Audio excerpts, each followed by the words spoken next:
Hi there, investigators. It's time to uncover the truth behind another case. The case of Mike Williams. Jerry Michael Williams was born on October 16, 1969, in Bradfordville, just north of Tallahassee. His parents worked as a bus driver and a kindergarten teacher. To those close to him, he was known as Mike.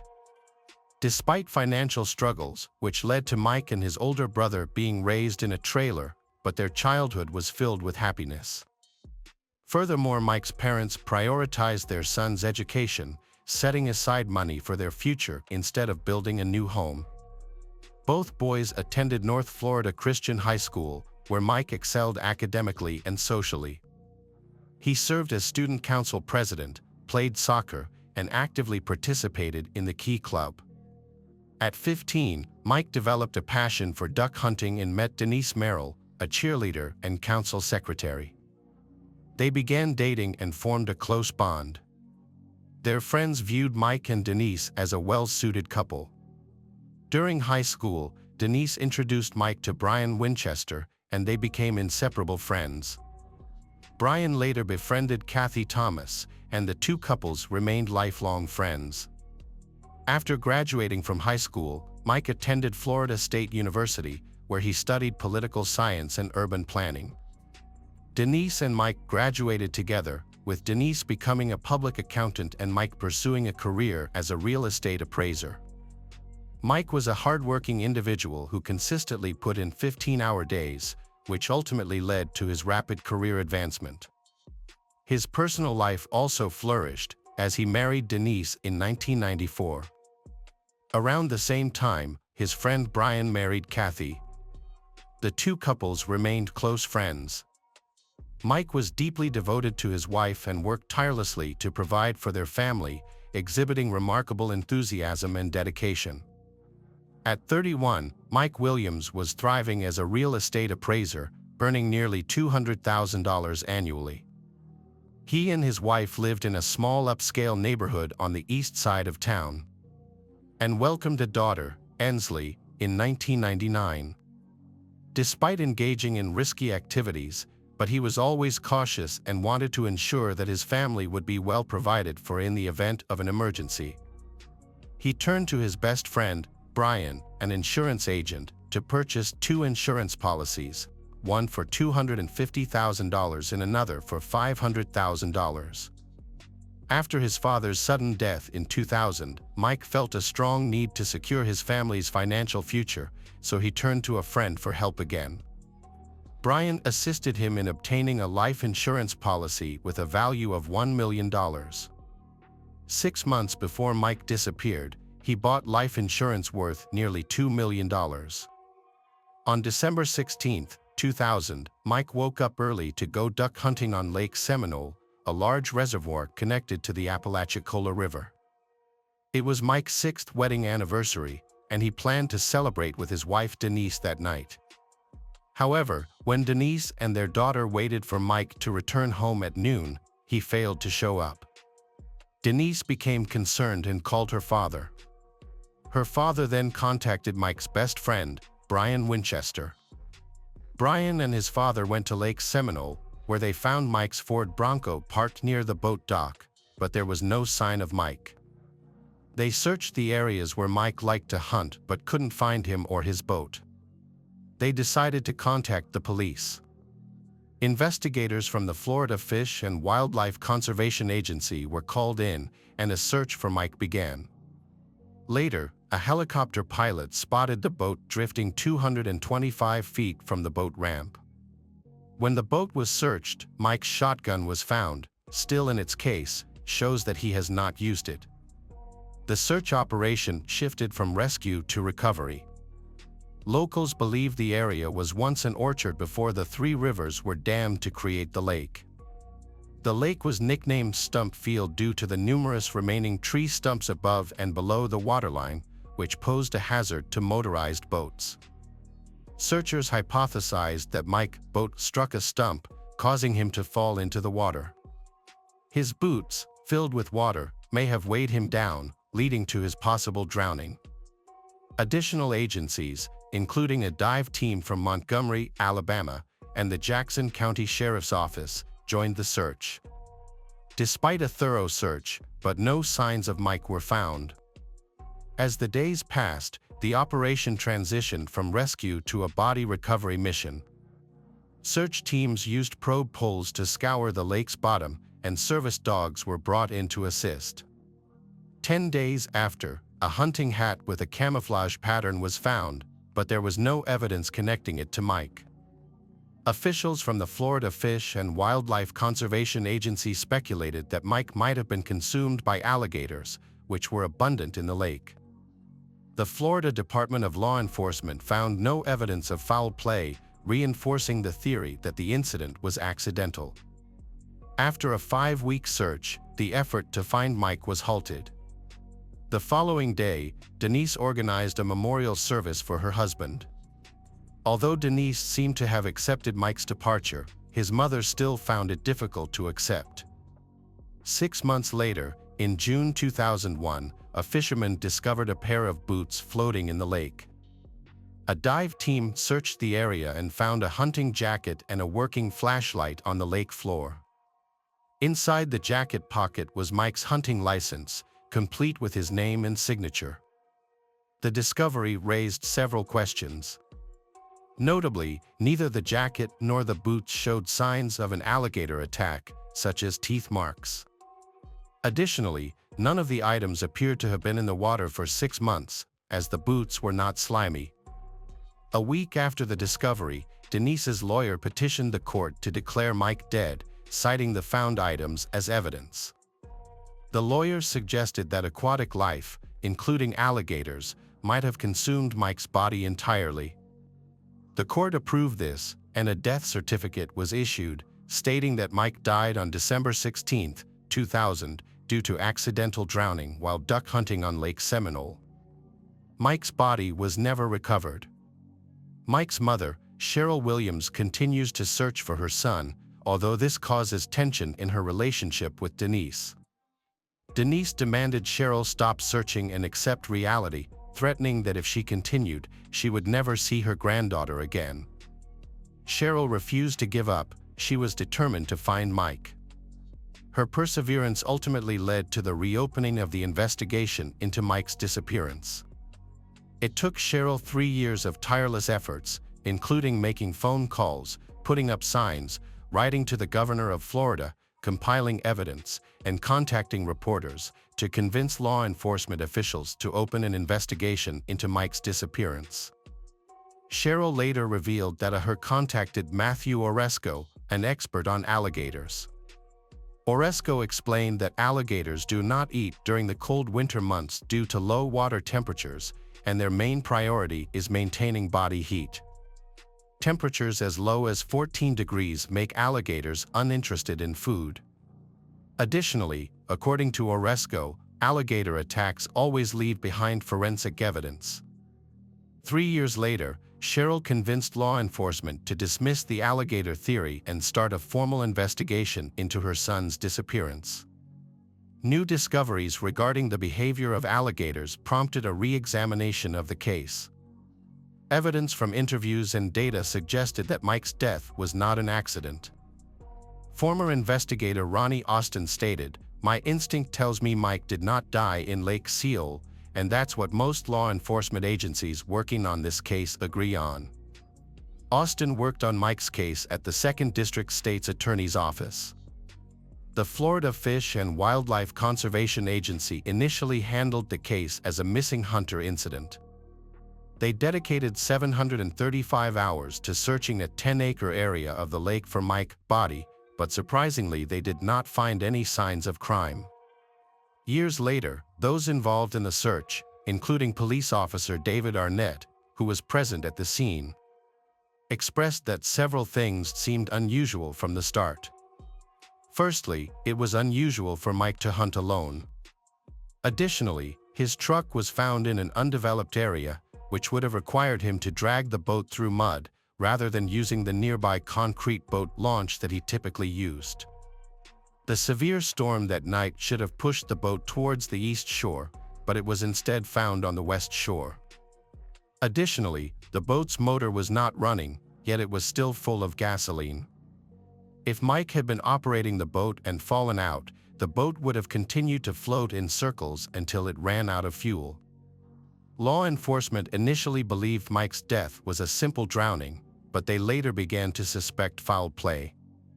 However, by that time, the crime scene had already been trampled by numerous volunteers and searchers. A vital piece of evidence, a vehicle, was taken by Mike's family without being inspected by investigators. Additionally, some potential witnesses were overlooked. Denise and Brian were identified as suspects when investigators found out that Brian had just gone through a divorce from his previous wife, Kathy, and then quickly married Denise.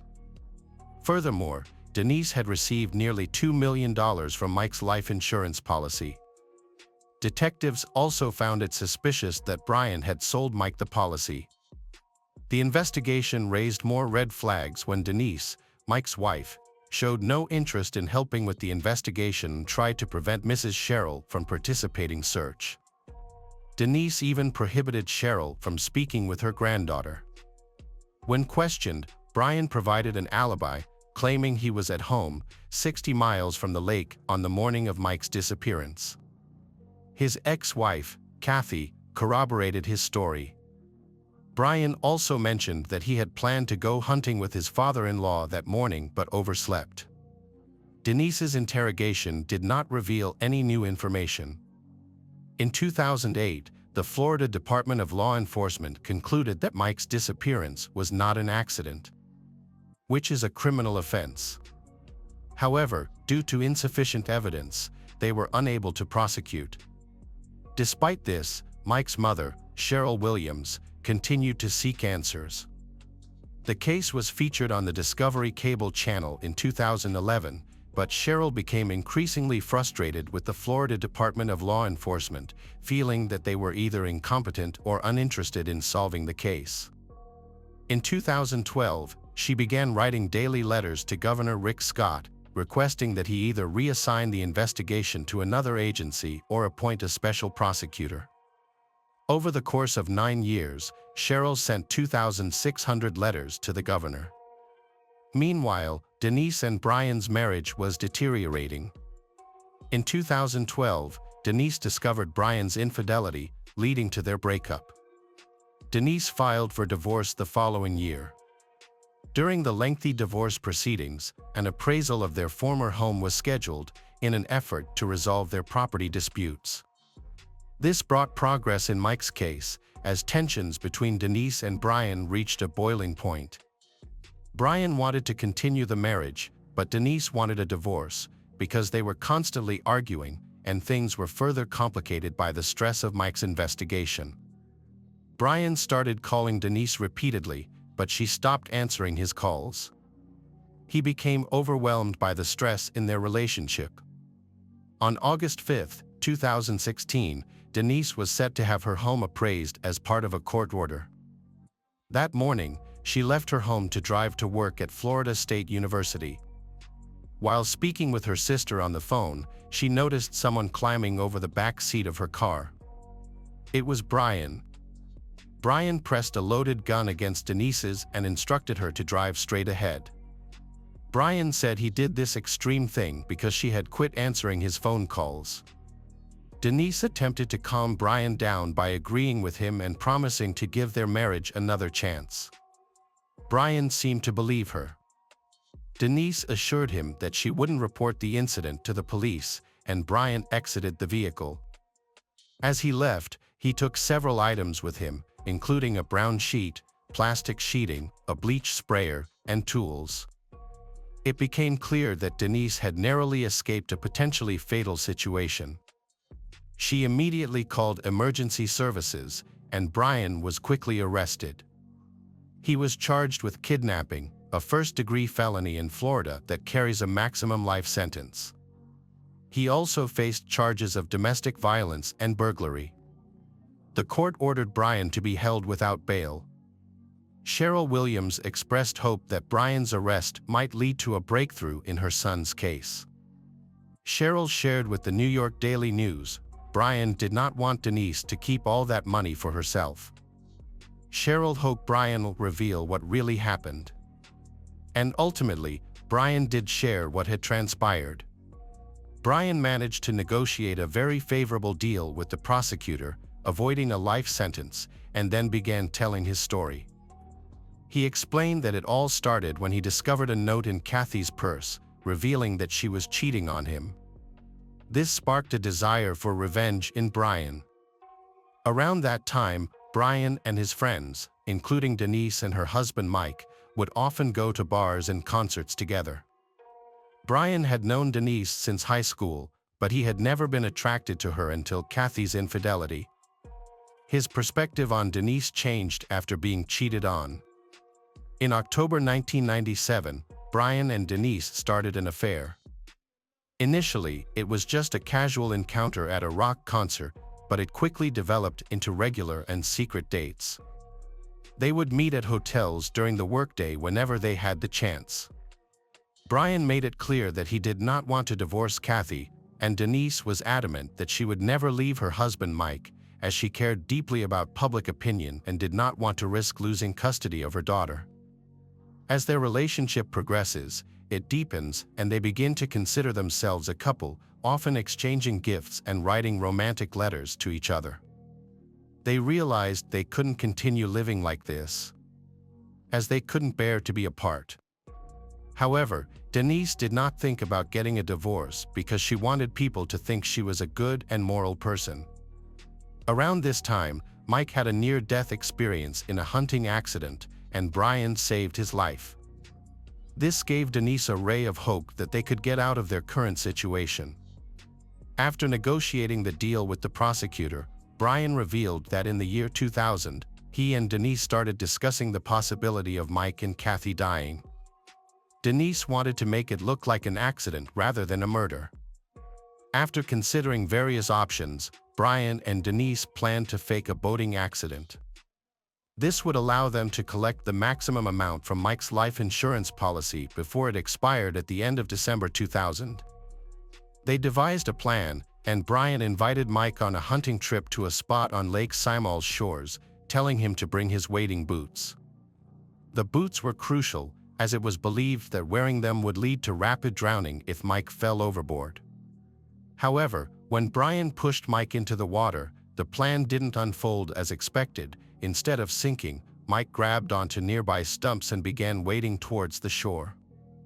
Brian was in a state of panic. He didn't know how to handle the situation. Mike was loudly calling for help, and Brian felt overwhelmed. In his panic, Brian grabbed his shotgun and shot Mike in the head without thinking. The plan had gone terribly wrong, and now Brian had to cover up the incident. Time was running out because he had to go home and prepare for a hunting trip with his father-in-law. Since no one knew Brian was at the lake with Mike, he decided to return home and pretend he had overslept. He drove back, hoping to find his wife, Kathy, still asleep. Brian entered the house quietly, finding Kathy asleep and his phone on the floor. He went to bed, called his father-in-law to apologize, and began creating an alibi for himself. Meanwhile, he hid Mike's body. Denise didn't know what really happened when Mike went missing. Brian attempted to confess to her, but she refused to listen. She preferred to believe that Mike's disappearance was an act of God, allowing her to move on with her life. According to Brian, he and Denise made a promise to each other to keep the truth hidden forever. Denise and Brian claimed that Mike's death was necessary because they couldn't live together. They stated that the life insurance payout was just an added benefit. Brian would later testify in court. However, investigators discovered that Brian had planted evidence, including a hat, boots, flashlight, and license, to mislead searchers and create false evidence to declare Mike dead, allowing Denise to collect the insurance. Denise received around $2 million, including Social Security and other benefits. On May 8, 2018, Denise was charged with first-degree murder, conspiracy, and accessory to a felony, carrying a life sentence. She pleaded not guilty to all charges. In February 2019, Denise was sentenced to life in prison. 5 months later, her daughter Anslee received Mike's assets and insurance payout. Denise appealed the conviction and life sentence in January 2020. Her attorney arguing before the Florida First District Court of Appeal that there was no evidence of her direct involvement in the murder. In November 2020, Denise's murder conviction was overturned. However, her 30-year sentence for conspiracy to commit murder was upheld, and she is currently serving her sentence at the Florida Women's Reception Center. Denise is expected to be released when she is 78 years old. Brian was transferred to the Madison Correctional Institute in Florida to serve the remainder of his sentence. He is scheduled to be released on July 30, 2036, when he will be 67 years old. Anslee, Mike and Denise's daughter, maintains her mother's innocence and blames Brian. Anslee has refused to speak to the media about the case and personal life. According to Cheryl and Nick, Anslee's uncle, they have been unable to reconnect with Anslee. Cheryl expressed her sorrow, stating that she has not only lost her son but also her connection with her granddaughter. Hello, crime enthusiasts. Are you ready for another chilling investigation? The case of Karen Oviedo. Rolando Angel Aquino was born in 1987 in Bolivia. As the eldest of 7 siblings, he learned the importance of family bonds and hard work from an early age. He dreamed of having a happy family filled with the joy and laughter of children. In his youth, he met Carolina Chavez and she bore him a son. Even though they divorced, they still maintain a good relationship. Then Soledad Gardio entered his life and they had another son named Elias. Although the relationship with Soledad did not last long, Rolando remained a devoted and caring father to his children. He still kept in touch and maintained warm relationships with Carolina and Soledad. From an early age, Rolando was very active and passionate about sports, including football, and he played for a local team. Friends and family described him as kind and very hardworking. He got along well with his neighbors and was known for being exceptionally sociable. During a local soccer match, Rolando was attracted to Karen. Rolando and Karen soon developed a romance. A chance meeting led to true happiness. In 2016, Rolando and Karen lived together and opened a business at home. Karen was born on March 30, 1990, and grew up in Manado. Famous for being extroverted and open-minded, Karen always wanted to have a happy family. Before meeting Rolando, she married Rul, and then she and Rul had 2 beautiful daughters. However, over time, their marriage began to deteriorate. Financial difficulties were the main cause of their arguments, and they soon divorced. Rolando and Karen's lives passed peacefully, but a tragedy occurred. In the summer of 2019, Rolando's son, 9-year-old Elias, came to Rolando's house to visit him in the afternoon. That evening was filled with laughter from Elias, Rolando, and even Karen. However, the next morning, July 12, 2019, Rolando noticed that Elias was not feeling well. Rolando quickly contacted the family of his ex-wife, Soledad, and quickly took his son to the children's hospital. When Elias was transported to the hospital, pediatricians realized that Elias's condition was critical, requiring immediate transfer to the intensive care unit. Despite the efforts of medical staff, Elias died shortly after arriving at the hospital. What was puzzling was that Elias arrived at his father's house in completely normal health. Medical reports revealed that Elias died of third-degree poisoning, leading to multiple organ failure and cerebral thrombosis. This left Rolando and his ex-wife, Soledad, completely devastated. Doctors recommended additional forensic examinations. However, Soledad and Elias's grandmother refused the procedure. Karen then offered to cremate the boy's body, but Soledad instead chose to bury him in a private cemetery. Elias's death left Rolando completely anguished. He was greatly saddened by the sudden passing of his youngest son. Karen, caring and loving, was always by Rolando's side. She arranged everything, supported her boyfriend, and helped him overcome his pain and grief. Over time, with Karen's warmth and care, Rolando's pain began to ease. 16 months later, Rolando proposed to Karen. They got married, and Rolando believed that she would always be with him. However, their happiness was short-lived. Karen's life took a different turn on February 6, 2022, when she returned home from a gym session to find her husband Rolando extremely unwell. The next day, a medical ambulance was seen outside their home. 35-year-old Rolando had collapsed in the living room after vomiting violently. Emergency medical services quickly arrived, and Rolando was taken to Santa Maria Clinic. The medical team's efforts to save Rolando were ultimately unsuccessful. Rolando died on February 9 from severe poisoning. When medical staff began questioning Karen, they learned that Rolando had been taking medication for skin discoloration.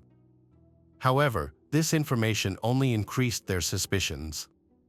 Closer examination of Rolando's body revealed an overdose of calcium oxalate crystals, which were often a sign of ethylene glycol poisoning, commonly used in automotive antifreeze. This mysterious and unexpected death led to an investigation into Rolando's death, and the authorities were determined to get to the bottom of it. The prosecutor's office questioned Rolando and Karen's neighbors, who revealed that Karen had repeatedly given her husband an unknown drug. Although Karen initially claimed it was a cure for Rolando's skin blemishes, neighbors remained suspicious, which led investigators to look into Karen. During the investigation, Karen was thoroughly questioned about the events surrounding her husband's death. Many conflicts arose during her interrogation.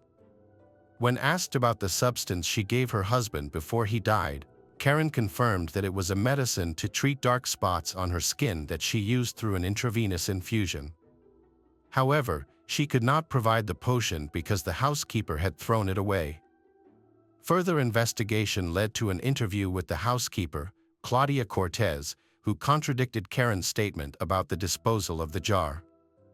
Claudia also said she overheard a conversation between the couple in which Rolando expressed dissatisfaction with the medication he was taking. As a result, Karen was detained by the police and her cell phone was confiscated for further investigation. Rolando's sudden death shocked his family, friends, and teammates. Rolando's ex-wife, Karen's ex-husband, was especially stunned by rumors that Rolando's death might have been an act of intentional poisoning. Further investigation revealed disturbing evidence. A search of Karen's phone revealed she had researched the most dangerous toxins online and had found a way to delete her search history. Additionally, records showed she had ordered ethylene glycol, a toxic substance used in the manufacture of antifreeze, from an online store on 2 separate occasions. This substance is odorless, has a sweet taste, and is extremely dangerous to humans. Based on preliminary forensic results and collected evidence, the prosecutor's office charged Karen with intentionally poisoning Rolando. It is believed that she mixed the toxic substance with the orange juice that Rolando drank, causing his health to seriously decline and ultimately leading to his death. By mid-February, evidence against Karen had been collected, and Karen had been charged with capital murder. At the same time, investigators had begun looking into suspicious circumstances surrounding the death of 9-year-old Elias. A thorough investigation into Elias' medical history had been initiated by the prosecutor's office. According to the boy's mother, Elias had been in good health until he suddenly fell into a coma at his father's house and never recovered. Elias's death certificate had stated that his body had suffered from cerebral thrombosis. However, investigators had found this explanation suspicious, especially since Elias had been young and he had been in good health. As part of the investigation, the prosecutor's office had requested information about any purchases of ethylene glycol. Karen had been found to have purchased the poison on July 2, 2019, just before Elias had arrived at Aquino's residence. Relatives of Elias had also provided valuable information, revealing that Karen had urged the boy's body to be cremated, but his biological mother had instead chosen a traditional burial. These findings had been enough for prosecutor Claudia Rios to file more serious murder charges against Karen, accusing her of poisoning Elias. A judge had then ordered Karen detained pending trial on March 14. After she had tried to appeal the decision, the judge had overruled her, concluding that Karen would have to remain in detention until the trial began. Karen's highly publicized trial had begun on November 28, 2022, at Mendoza Criminal Court, attracting widespread public and media attention. Two separate indictments had been pending against Karen, one for the murder of Elias, headed by prosecutor Fernando Gudo, and another for the murder of Rolando, headed by Claudia Rios. During the trial, Javier Aquino, Rolando's 15-year-old son, had appeared as the plaintiff, along with his lawyer. Prosecutor Fernando had presented the case, accusing Karen of poisoning Elias and Rolando by mixing ethylene glycol with orange juice, leading to severe poisoning and death. Karen's defense team had disputed the charges, claiming Rolando had a history of violence and abuse of their client. They had asserted that there had been no reliable evidence to support the allegations and that Karen had had no motive for murder. The defense had questioned why Karen would have killed Elias, who had posed no threat to her. They had also pointed out that Karen had been the sole owner of the house, car, and business, and that she had not made any suspicious purchases using her phone. Furthermore, the defense had argued that if Karen had used ethylene glycol to poison Elias, as the prosecutor had claimed, then her search for information about the poison on the internet would have made no sense. The defense had emphasized that although the deaths of Rolando and Elias had been heinous crimes, it had been necessary to clearly prove Karen's guilt before prosecuting her. Karen's defense team had tried to claim the allegations against her had been false.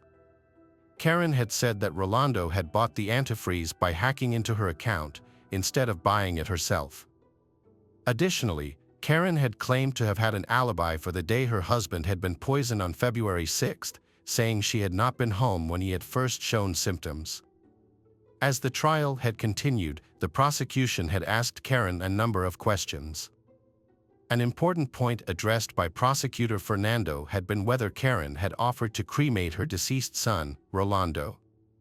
Karen had firmly replied that she had had no say in the matter and had never suggested cremation. The prosecution presented relatives of Rolando as witnesses to provide more insight into the events surrounding the death. Elias's mother, Soledad, testified that after her son's death, Rolando told her that Karen had suggested cremating Elias's body so both families could keep his ashes. However, Soledad refused this idea. She also shared her memories of meeting Rolando at the cemetery, where he mentioned Karen's jealousy. According to Soledad, Karen's jealousy was so intense that she and Rolando slept in separate beds. Another witness, Carolina, the mother of Rolando's first child, confirmed that Rolando and Karen slept separately, as her ex-husband had told her. Although Carolina had not interacted with Karen before the incident, Karen called her on the morning of February 8 to inform her that Rolando was in the hospital due to illness. Karen claimed that Rolando had probably taken some medication and was feeling unwell. She also asked Carolina to help her unlock Rolando's cell phone, suspecting that he was having an affair. Carolina was shocked to hear about Rolando's condition, as they had met just a few days prior and he seemed fine.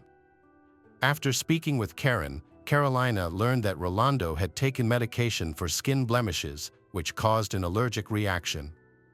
The trial continued with doctors and experts presenting crucial forensic evidence and the results of a psychological examination to the jury. This new information shed light on previously overlooked details. Dr. Ivana Marinelli, a pediatrician who treated Elias in July 2019, explained how the boy was rushed to the hospital with severe breathing difficulties and required immediate intubation. A CT scan revealed a deep cerebral thrombosis, and Elias received intensive care.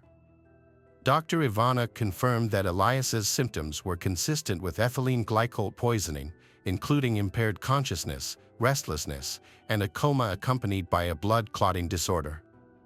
The jury also reviewed the results of Karen's psychological examination, which was conducted at the prosecution's request. The experts found that Karen had lied and concealed the truth. The examination revealed that Karen showed no emotional response to her husband's death, raising doubts about her sincerity. The prosecutor questioned whether Karen had truly been a victim of domestic violence as she had claimed in her statement. This information provided insight into Karen's psychological profile. After weeks of waiting and many court hearings, the trial was finally over. The jury delivered a unanimous verdict after a lengthy period of silence and anticipation. Karen was found guilty of murdering Elias with exceptional cruelty and of causing Rolando's death through a particularly heinous process. As a result, she was sentenced to life in prison. Karen had attempted to evade punishment for the brutal murders that shocked the community and left many unanswered questions. Her plan to cremate the victims' bodies was likely a last-ditch effort to avoid accountability. However, the court and jury remained resolute, ultimately rendering a fair and just verdict. Karen's decision to harm her loved ones remains a puzzle. Despite having everything for a happy life, her motivations may be rooted in emotions like jealousy. This tragic case reminds us that even close relationships can conceal dark secrets, and genuine love and loyalty should always be the top priority. Hi everyone, thanks for returning. Let's unravel another perplexing mystery. The case of Ellen Greenberg. Ellen Greenberg was born in June 1993 in New York to Santa and George Greenberg. She is an only child and grew up in a loving environment. During her high school years, she was very active in sports. Ellen was very sociable and also did well in her studies. After finishing high school, she attended Pennsylvania State University. However, when she started working in her field, Ellen realized that it was not her true passion. While working, Ellen also enrolled in a correspondence course at a teacher training academy. A few years later, she successfully completed her degree and moved to Philadelphia, where she became a junior high school teacher at a local school. Ellen's life was going well. She truly enjoyed working with her students. During this time, Ellen began a relationship with a young man named Samuel, also known as Sam Goldberg. He came from a wealthy and prominent family. Samuel's parents owned a large business and his uncle was known as one of the best lawyers in the state. Ellen and Samuel met at a party in 2009 through friends and quickly developed feelings for each other. Their relationship quickly developed and they later decided to live together. In 2011, Samuel proposed to Ellen with a diamond ring. The happy couple began planning their wedding, scheduled for the spring of that year. In January 2011, Ellen went to work at school as usual, but around noon, a strong wind and snowstorm caused classes to be canceled and both students and teachers were sent home. Ellen returned to her apartment, and then suddenly, Samuel also returned home. At 5 p.m., Samuel decided to go to the gym in their apartment complex. Samuel was gone for less than an hour, but when he returned, he found the apartment door locked from the inside and could not be entered.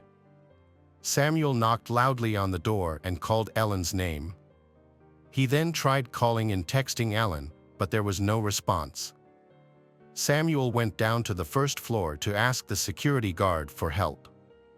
Samuel explained the situation and asked the guard to open the door first. But the guard said that it was against his rules because he could not leave his post. Samuel then returned to his floor. He banged his shoulder on the door and on his first try, he broke the latch. It was very quiet inside. When he entered the kitchen, he saw a horrifying scene of Ellen lying on the floor, leaning against the cupboard door, her body stabbed multiple times and her clothes soaked in blood. Samuel quickly called an ambulance. When asked to check Ellen's pulse, Samuel hesitated and kept wondering if he really needed to do so. After a moment of silence, Samuel suddenly said that there was a knife protruding from Ellen's chest. Police arriving at the scene were surprised to find the door locked from the inside with a bolt, which Samuel had pushed open with his shoulder. There was no sign of forced entry or any intruder in the room. Nothing had been stolen from the apartment. During Ellen's autopsy, there were no signs of struggle or any attempt to defend herself, suggesting that the incident occurred suddenly and the victim had no time to react. Ellen's autopsy found about 20 stab wounds of varying depth, the fatal stab wound to her heart. Ellen struggled with anxiety and panic attacks. The situation became so severe that she sought the help of a psychologist. The initial assumption of the police, before the autopsy, was that Ellen had committed suicide. Ellen's therapist prescribed 2 anti-anxiety medications, which she took regularly. The psychologist confirmed that the medications would not affect Ellen's mental state or lead to thoughts of death. Despite her anxiety, Ellen never voiced such thoughts. Additionally, Ellen's friends and colleagues noticed that after she and Samuel began living together, her behavior began to change. Along with becoming anxious and restless, Ellen's parents also noticed similar strange behavior. 3 weeks before the tragedy, Ellen told her mother that she wanted to quit school, give up everything, and move back in with her parents. Her mother was surprised by this and assured Ellen that she could come home at any time. After the couple moved in together, Samuel began to act violently toward Ellen, leaving her fearful and reluctant to speak up. Ellen's psychologist noted that Ellen had difficulty expressing her feelings and experiences. It seemed as though she wanted to reveal something important, but fear held her back. The lack of care in the examination of the crime scene and body, as well as the subsequent investigation, was astonishing. Many important details, events, and evidence were overlooked or lost, making it impossible to reconstruct the full details of the incident. Initially, there were no defensive wounds on Ellen's hands. Many bruises were found on her body, and the degree of healing suggested that they had occurred several weeks ago. Samuel claimed that these injuries could have been caused by playing sports. However, Ellen's parents said that their daughter had not been to the gym or the playground for quite some time. Soon after the investigation began, the possibility of suicide was raised. Ellen had approximately 20 penetrating wounds of varying depths, and forensic analysis showed that 10 of these wounds were from the back. If Ellen had been attacked from behind and suffered serious injuries, even if they did not kill Ellen immediately, they would have likely limited her ability to move and resist. It is highly unlikely that someone would inflict such wounds on themselves and then stab themselves deep into the heart, leading medical experts to question the cause of death. The investigation still did not result in criminal charges, as there was no trace of a stranger in the apartment, nor any sign of self-defense. Although the victim's wife or partner is often the prime suspect in these cases, Samuel was never a suspect. No charges were ever brought against Samuel, and he was only questioned at the police station on the day of the incident, along with his uncle, a prominent lawyer. The events of that day were reconstructed entirely from Samuel's account, which was sometimes unclear. But he attributed his confusion to stress. Neighbors reported only that they heard knocking and screaming from Samuel when he could not get into the apartment and was trying to call Ellen. Samuel claimed that he asked a security guard for help, that the security guard accompanied him down the stairs, and that the security guard witnessed Samuel kicking down a door. However, the security guard denied this claim, claiming that he never left his post. Regardless, the police did not look into the matter further, considering it irrelevant. Only a surveillance camera leading to the gym was examined, which showed Samuel walking toward the gym and then returning. Samuel may have escaped by another route and then returned to the gym the same way. However, his alibi was not investigated, and witnesses who confirmed that Samuel was working out were not sought. The police officer who responded to the call noticed that Samuel was acting unusually, even though he was screaming and crying loudly. The expert suspected that he was faking his panic and anxiety. Importantly, before calling the police, Samuel contacted his parents and his uncle, a lawyer. His uncle arrived at the apartment before the police arrived to give a statement. Samuel went to the police station with his uncle.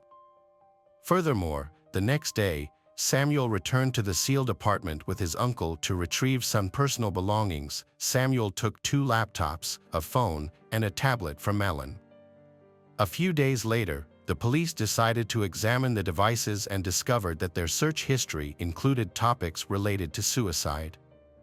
When the police arrived at the scene, they conducted only a preliminary examination and concluded that Ellen had committed suicide. Despite new information that later emerged, the police refused to change their verdict. The sequence of the injuries remains unclear, but it has been confirmed that the final wound was to the heart. The medical examiner found this odd and decided to investigate further. They sent a sample of Ellen's spine to a specialist who could assess the condition of the spinal cord.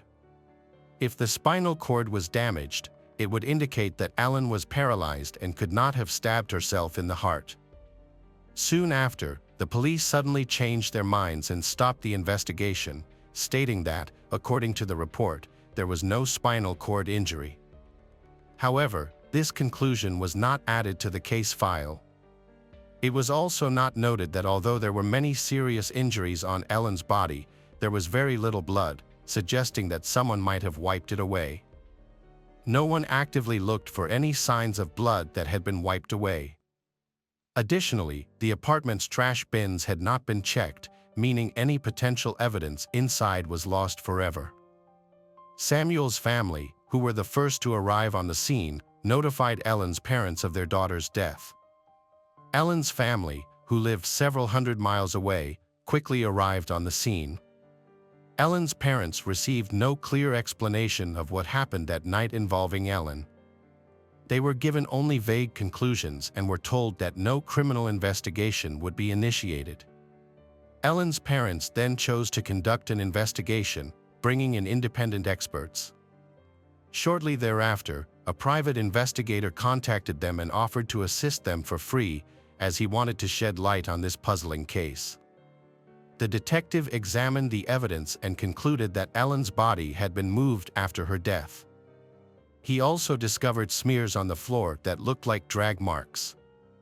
Additionally, when reviewing the case, the security guard recalled that Samuel, who had asked for help, was wearing a tracksuit and said he had just come from the gym, when in fact he was wearing boots.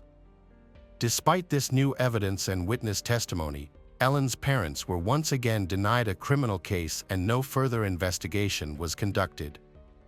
Ellen's parents were not allowed access to important case files. 4 years later, a young police officer joined the unit as an assistant prosecutor. After learning about this unusual unsolved case while in college, he decided to look into the archives to uncover the truth. His attention was drawn to the wound at the back of the head, which might have been the first sign that Ellen had been attacked from behind when she was not expecting it. He was concerned to note that there was no spinal cord injury, but there was no official document to prove it. He assumed it was lost somewhere in the archives. He later formally requested a copy of the document from the forensic center, and it turned out that no one had ever come to such a conclusion and the body had not been examined for spinal cord injury. A fragment of the spine was surprisingly preserved and could be re-examined. An independent specialist assessed it and found that the spinal cord had sustained damage in multiple areas, indicating that Ellen could not have caused any additional injuries to herself. The findings were submitted to the police, but after reviewing them again, they decided not to pursue criminal charges. In 2018, the medical examiner concluded that Ellen had inflicted all 20 of her injuries on herself. The investigation reached a dead end. In their grief, The parents hired a new lawyer and together they gathered all the previously undocumented documents, evidence, facts, and witness statements. In 2019, they filed a new lawsuit against the medical examiner and the police. The following spring, the case was accepted and settled, but the trial never took place due to the global pandemic. Due to negligence by the police and medical examiners, important evidence was lost forever. Ellen's parents created a social media page to track the progress of the investigation, sharing official documents, new information, and updates. Ellen's family, friends, and colleagues are convinced that she could not have killed herself, especially not in such a brutal way. In the summer of 2022, the case was dismissed again, and Ellen's parents successfully appealed to the district attorney's office, where a new prosecutor took over. The investigation was restarted 11 years after the tragic events, but to this day it remains unsolved. During the first year after the tragedy, Samuel tried to keep in touch with Ellen's family. However, he did not participate in their investigation and refused to communicate with the police. He seemed to have no interest in the case, as Samuel accepted Ellen's death as a suicide. Samuel got married a year later. He and his wife moved to another state and cut ties with Ellen's family. They are now raising 2 children together. Hello friends, welcome to our channel. Today we're going to take a look at another horrible case with you, the case of Jassy Correa. In 2019, Jassy Correa, a 22-year-old woman, had planned to celebrate her 23rd birthday with friends at an entertainment venue in Boston. However, she never returned home after their meeting. Her disappearance made headlines on many American TV channels. Born in the U.S., Jassy moved to Massachusetts with her father when she was 3. She grew up in Dorchester, Boston, and later became a loving mother to her daughter, Gabriella. Despite her tough personal life, Jassy's love for her family, friends, and daughter remained unwavering. About a year before her disappearance, her partner, Miguel Castro, who was Gabriella's father, attacked her. Jassy wanted to leave him, but Miguel refused to let her go, beating her severely instead. She eventually reported the incident to the police, and the court sentenced Miguel to 4 years in prison. Jassy worked as a waitress at Del Frisco, a Boston restaurant. She had a passion for dancing and photography. The young mother cherished her time with her loved ones, often taking her daughter to the park. On the evening of Saturday, February 23, 2019, Jassy left her 2-year-old daughter with her family to celebrate her birthday with friends at Venue, a nightclub in Boston's Theater District on Warrington Street. She wore her new orange jumpsuit and enjoyed herself. A few days later, her friend told the police that they had spent the night dancing and drinking champagne at the club. After it closed, Jassy and her 2 friends stepped outside. However, they eventually went their separate ways, leaving Jassy alone. She failed to return home that night, and her phone was turned off, with all calls going straight to voicemail. There was no news from Jassy on Sunday or Monday. In fact, no one had seen her since she left the nightclub early Sunday morning. Concerned, her father Wen Correa, accompanied by one of Jassy's friends, reported her disappearance to the police on Tuesday, February 26th. The police subsequently launched an investigation into her disappearance. The detectives' first priority was to establish where Jassy went after leaving the nightclub. Her family and friends handed out information flyers to pedestrians and around the city, hoping someone would come forward with valuable information. The detectives questioned Jassy's friends who were with her that night, but this didn't yield much progress in the investigation since they didn't know where she had gone after leaving the club.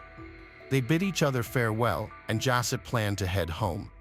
The police spoke to witnesses and analyzed CCTV footage from cameras inside the club and on nearby streets. One recording showed Jassy on the sidewalk on Tremont Street near the nightclub at 2:14 a.m., where she interacted with several people. This was after she left the nightclub. The footage also revealed Jassy, who appeared to be intoxicated, getting into an Uber she hadn't ordered. The young woman mistakenly entered the wrong car, which prompted an argument with the driver, who eventually pushed her out of the vehicle. What caught the investigators' attention next was the following incident. After being kicked out of the car, the girl continued to argue with the driver. At this point, a stranger approached her and took her hand. He led her a short distance away, and they began discussing something. It seemed she wanted to leave, but the man wouldn't release her hand. On the recording, they can be seen standing on the sidewalk, and the man, still holding Jassie's hands, pulled her towards him.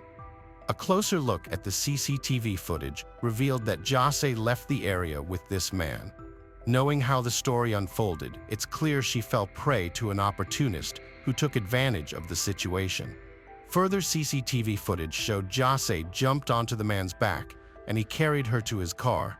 They then got into the vehicle and drove away. 14 minutes later, the police faced a multitude of unanswered questions. Who was the man who had taken Jassie, and where had he gone? Fortunately, they were able to rapidly identify the man's name and address. The individual with whom Jassie was last seen was revealed to be 32-year-old Lewis Coleman. Having grown up in a reputable family, Coleman had, according to certain sources, obtained a master's degree in physics and had no prior run-ins with the law. A search of the police database yielded no evidence that Coleman owned a vehicle. However, his mother, a California resident, possessed a red 2016 Buick, which was the exact make and model of car in which Coleman had placed Jassie. Coleman lived in Providence, Rhode Island, roughly 50 miles from the Venue nightclub. When the police arrived at his home, they found he was no longer there. CCTV footage from inside and outside the building confirmed the police's and Jassie's family's worst fears. The drive from the Venue Club to Coleman's apartment in Providence typically takes about an hour, which suggests he made a stop somewhere. He returned to his apartment on Sunday at 4:15 a.m., approximately 2 hours after he had put Jassie in his car. The next day, Coleman sent an email to his colleagues, informing them he would be away for a few more days. Based on his email, it appears he needed time to cover his tracks after the crime, which is exactly what he attempted to do over the next 2 days. We will now examine additional CCTV footage to understand what happened to Jassie after she left with Coleman. Although the police never released the initial recording due to ethical reasons, it showed Coleman entering his apartment with Jassie. The lobby CCTV footage reveals that at around 4:27 a.m., Coleman carried a woman, who was either unconscious or already deceased, into the building, and then got into the elevator and went up to the 6th floor. On Tuesday, February 26th, the same day Jassie's father reported her disappearance to the police, Coleman was caught on cameras at Walmart. The list of goods he purchased was very telling. The receipts obtained by the police indicated that he had bought various items, including 3 Tyvek suits, duct tape, 2 candles, electrical tape, a mask, surgical gloves, 2 pairs of safety goggles, a respirator, and the CLN release bleach bath. On February 27th, while family and friends handed out flyers with Jassie's photo to people walking by, Coleman returned to Walmart. Security footage from 9:22 p.m. shows him pushing a cart containing some distinctive items. This time he purchased a large suitcase and a canister. Later that evening, at around 9:58 p.m., Coleman was seen on video entering his apartment building with what appeared to be a new large suitcase. The next footage, taken on February 28th at 2:15 a.m., shows Coleman wheeling the suitcase out of his apartment towards the elevator and into the parking lot, where he loaded it into his vehicle. The footage speaks for itself. Coleman struggled to lift a suitcase into his car trunk. Over a period of about an hour and a half, from 2:44 a.m. to 4:02 a.m., Coleman allegedly made multiple trips out of the building, each time carrying various items, including cardboard boxes, trash bags, a bottle of bleach, a computer tower, a black laptop case, and a small duffel bag. Jassie Correa has been missing from Coleman's apartment since the morning of February 24th. Later, on February 28, 2019, U.S. Attorney for Massachusetts, Andrew Lelling, informed reporters that a search warrant had been obtained for Coleman's apartment. The search yielded 2 packages of hooded coveralls and 2 respirator masks. Additionally, investigators examined a sofa with 4 large cushions, one of which was missing its cover. Outside the apartment complex, investigators discovered a dumpster containing various items, including white trash bags, a bag of plastic sheets, a pair of men's jeans with bleach stains and a belt, a white nylon hooded coverall, an empty box of baking soda, clear safety goggles, duct tape packaging, rubbing alcohol, Walmart bags, used plastic gloves, an empty package from a car air freshener, 3 used packages of purifying charcoal, and a sponge. On February 28, 2019, police officers pulled over Coleman's car near Wilmington, Delaware, in the afternoon. They ordered him out of the vehicle and asked if anyone else was with him. According to some sources, Coleman responded that she was in the trunk of the vehicle. Upon searching the car, officers found Jassie's body wrapped in a sofa cushion cover, which was inside a black trash bag contained within a large suitcase that matched the one Coleman had brought into his apartment the previous day, February 27, 2019. Following an examination of the car, experts discovered cracks on the passenger side of the windshield, suggesting to the police that the man had assaulted Jassie inside the vehicle. Coleman was subsequently arrested and taken to a Delaware State Police barracks, where a large bandage covered the right side of his face. When questioned about the bandage, he allegedly attributed it to the girl. A forensic investigation revealed that Jassie's cause of death was strangulation and blunt force trauma. Seminal fluid was found on her body, and DNA analysis matched it to Coleman's. Although the exact location of Jassie's death remains unknown, experts speculate that it could have occurred either in the car or at Coleman's apartment. Jassie's sudden death came as a shock to her family, leaving her 2-year-old daughter motherless. Following her death, representatives from the Boston authorities visited the Correa family, promising to seek justice for Jass. On Saturday, March 9, 2019, members of Jassie's grieving family and community gathered at St. Peter's Parish in Dorchester to bid her farewell. Many wore all-white attire, while others wore buttons, shirts, and sweatshirts bearing Jassie's face and the phrase, "Justice for Jassie." Jassie's cousin and best friend, Makadi Andrade, delivered a heartfelt eulogy conveying the family's sorrow and trust in God. Boston Mayor Marty Walsh spoke, pledging to work towards creating a safer world for women, where young women can go out at night, celebrate their birthdays with friends, and return home safely to their children and families. No family should ever have to endure what Jassie's family has gone through. When Correa, Jassie's father, thanked the crowd of over 200 people gathered at the church, Jassie's mother, who lived in Portugal and had not seen her daughter in 20 years, was also in attendance. The grief-stricken parents prepared to lay their 23-year-old daughter to rest. The church was packed, with people lining the back wall. When Correa expressed gratitude to the city for its support and to the law enforcement agencies and departments from 3 states that had dedicated considerable resources to their mission, he bid a final farewell, saying, "Rest in paradise, my dear Jass. Rest in peace, my dear child."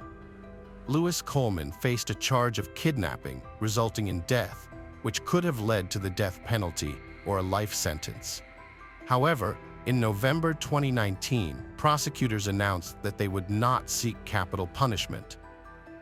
During the trial, prosecutors presented various pieces of evidence, including a video showing Coleman dragging Jassie Correa's body into his apartment in Providence and his online search history in the days following her disappearance.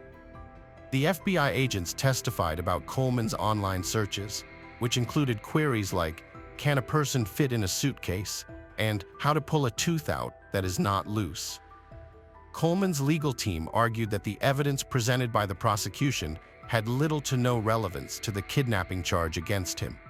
They claimed that the prosecution's evidence primarily focused on Coleman's actions after Correa's death, which were illegal or inappropriate, but did not prove the kidnapping allegation. As attorney David H. stated, none of these things are determinant of the elements of the kidnapping allegation. Motions filed by both the prosecution and defense provide a detailed account of the events surrounding Jassy Correa's disappearance and the subsequent discovery of her lifeless body. While the two sides present differing narratives, the documents reveal chilling details about the tragic events that unfolded and the circumstances leading to Jassy's death. Prosecutors established that Coleman was present at the same nightclub as Jassy and her friends. Within the club, he socialized with a woman he had just met, engaging in conversation, dancing, and even exchanging phone numbers. The two individuals texted each other while still at the club and continued to do so after its closure.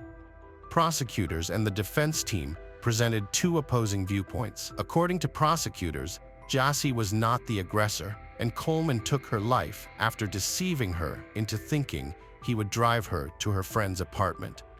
In contrast, the defense team claimed that Jassy acted aggressively towards Coleman after being pushed out of the Uber driver's car. During the trial, defense attorneys attempted to establish that Jassy initiated the fight with Coleman on her own accord and that the crime was a spontaneous altercation rather than a premeditated act of stalking, kidnapping, and murder. Prosecutors argued that the defendant's main claim is that the 119-pound victim attacked the 200-pound defendant. However, Coleman's lawyers downplayed their client's role in the crime. Toxicology results revealed that, in addition to alcohol, Jassy's body contained traces of multiple illegal substances. Despite being convicted of kidnapping resulting in death in June 2022, Coleman's defense team filed a new motion claiming insufficient evidence. However, the motion was unsuccessful. In October 2022, 36-year-old Lewis Coleman was sentenced to life in prison without parole for kidnapping and murdering Jassy Correa. The court also ordered him to pay her family $60,000 in compensation.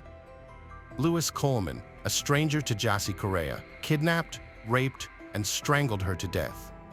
The immense pain and suffering he inflicted on Jassy and her loved ones, including her mother, father, brother, and many others, has persisted every day since February 24, 2019.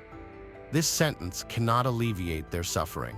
First Assistant United States Attorney Joshua Levy stated, "By his monstrous actions and callous disregard for Jassy's life, Lewis Coleman surrendered his right to freedom in society."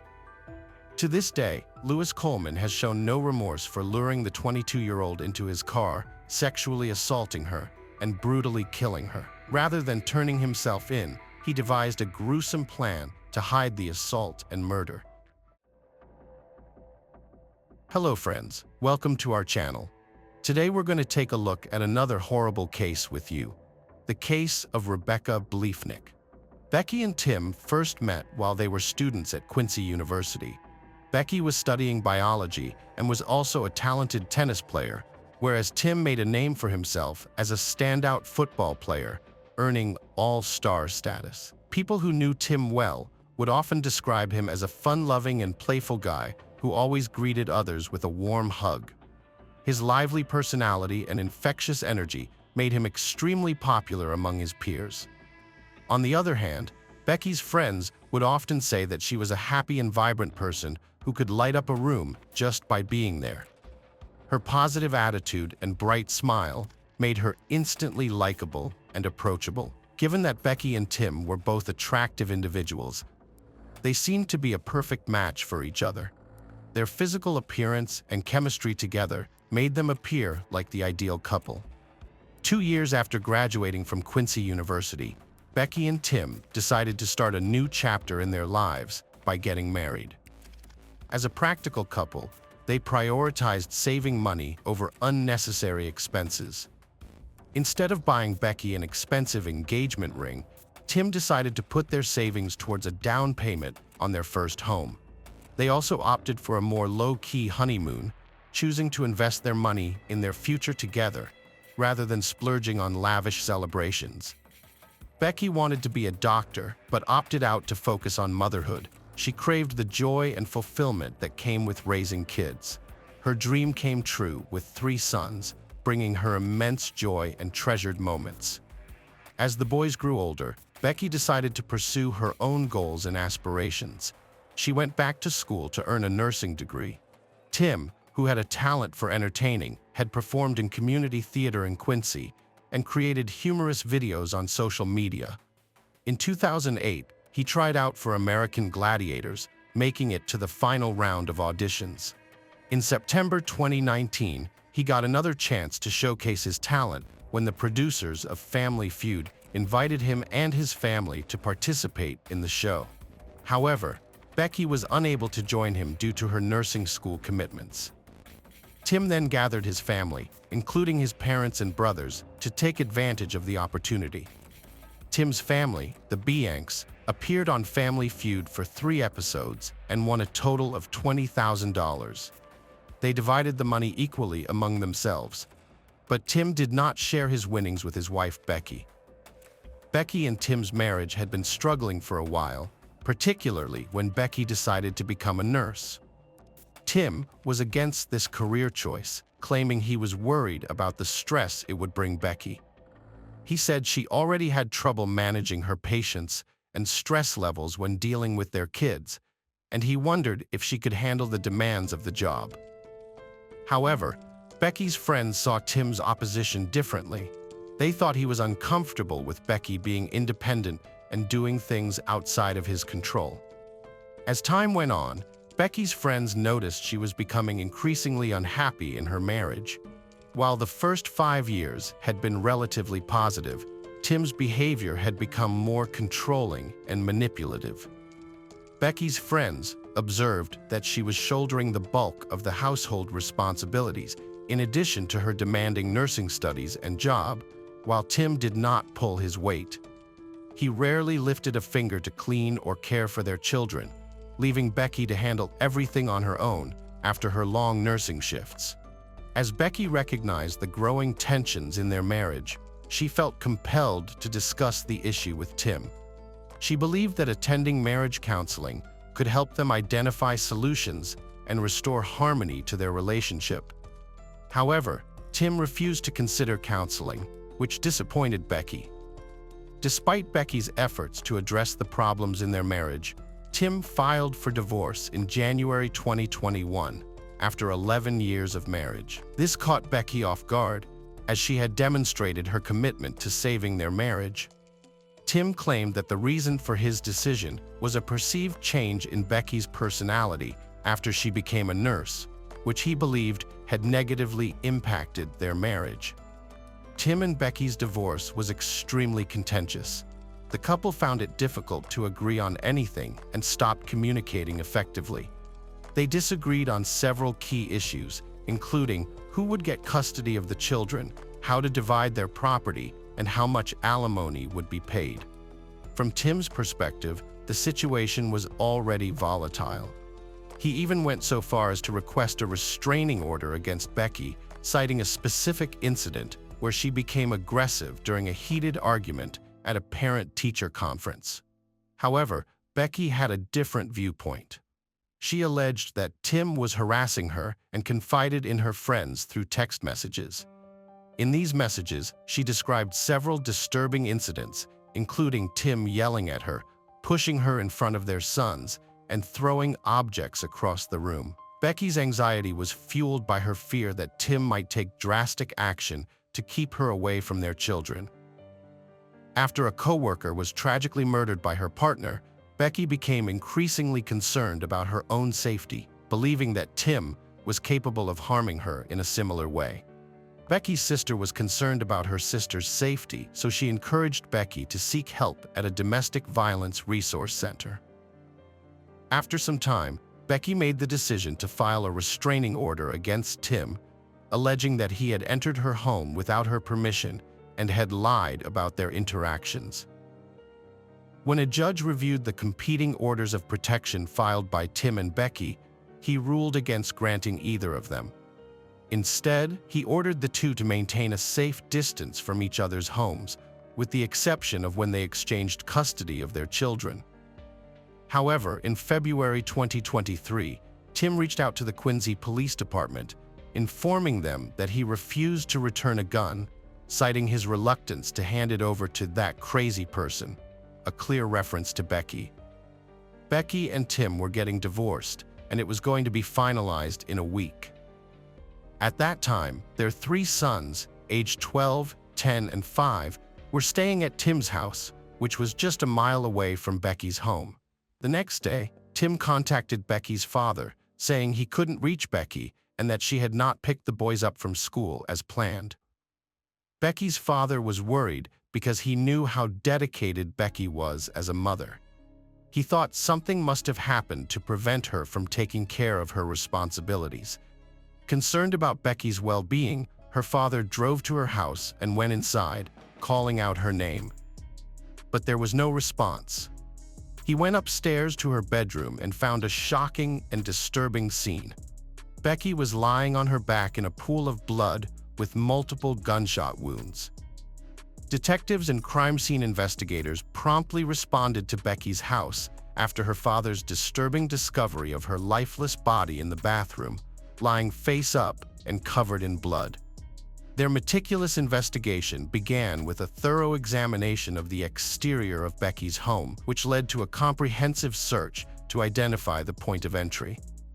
The search revealed that an upstairs window in one of the children's bedrooms had been pried open, suggesting the perpetrator used a patio chair to climb up to the roof and gain access to the house. Following the suspect's likely path, investigators proceeded to Becky's bedroom, where they found signs of forced entry on the door, indicating it had been violently kicked down or broken. The state of the bedroom door implied to investigators that the suspect had burst into the room, likely in search of Becky.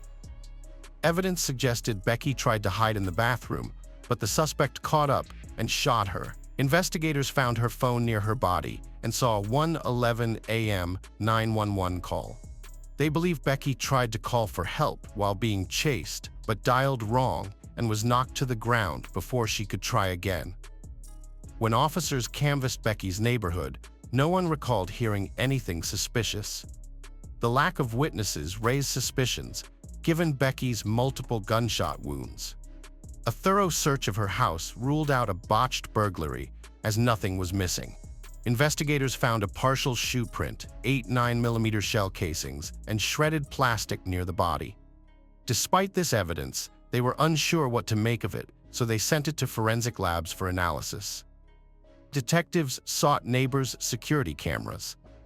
One neighbor had a camera on their house, facing their driveway, which bordered Becky's home. It turned on with movement, but didn't catch anything on the night of her death. However, it did capture a person walking down her driveway at 1:05 a.m. the day before, and again 48 minutes later. Becky's neighbor had also caught a similar incident on camera about a week before the main event, on February 14th. When Becky's neighbors reviewed their security footage on Valentine's Day, they saw a suspicious dark-clad figure lurking around her house. They immediately informed Becky, who became paranoid after learning about the mysterious figure. Although Becky claimed she hadn't seen anyone on her property, she had heard strange voices in her backyard the previous night, which frightened her even more considering the security footage. The police extended their search to the rest of the neighborhood, looking for more footage of the dark-clad individual. They found videos from a house near the Quincy bus barn, which showed a person dressed in dark clothing riding a bike toward Becky's house. These additional videos were consistent with the description of the mysterious person seen in the driveway footage, showing someone riding a bike while wearing dark clothing. After analyzing the recorded times of the videos, detectives became suspicious that the person on the bike was the same individual seen in the footage from Becky's driveway. Although Becky's neighbor's security camera didn't capture the mysterious person on the night of her murder, officers found footage of someone on a bike riding towards and away from Becky's house around the time of the incident. This person's appearance matched the description of the individual seen lurking in Becky's driveway in the days leading up to her murder. Video evidence helped in Becky's murder investigation, but poor quality footage limited its usefulness. The grainy image made it hard to identify the person's gender. However, detectives did note the bike lacked reflectors on its wheels. Becky's sister suspected her estranged husband Tim of murder, having witnessed their bitter divorce. She told detectives, who then investigated Tim. The timing was suspicious, as the murder occurred a week before their divorce was to be finalized. A bike without reflectors, like one seen near Tim's house on security footage, was found, increasing suspicion and leading to a search warrant for Tim's home. When the police executed the search warrant, Tim was compliant and respectful throughout the search.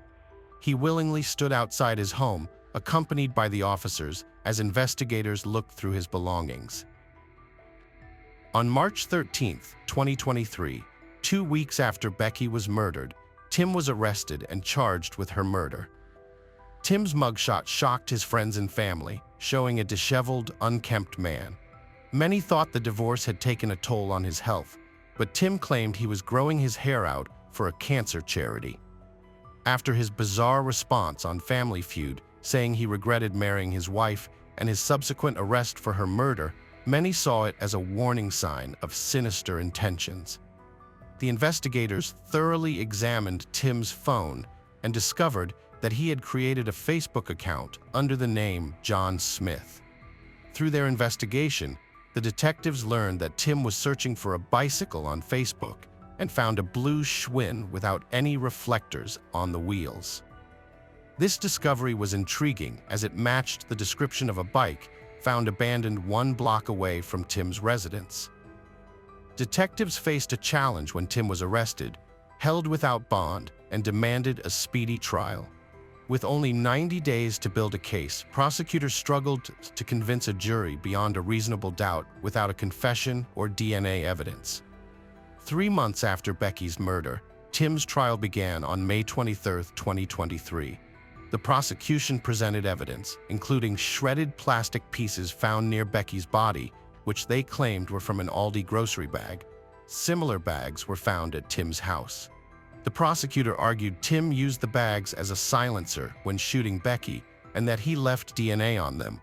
An expert testified that Tim was likely the DNA contributor, and his DNA couldn't be excluded from under Becky's fingernails. Prosecutors presented a crowbar found in Tim's basement, suggesting it was used to pry open the victim's window. An expert confirmed similarities, but couldn't confirm it was the same crowbar.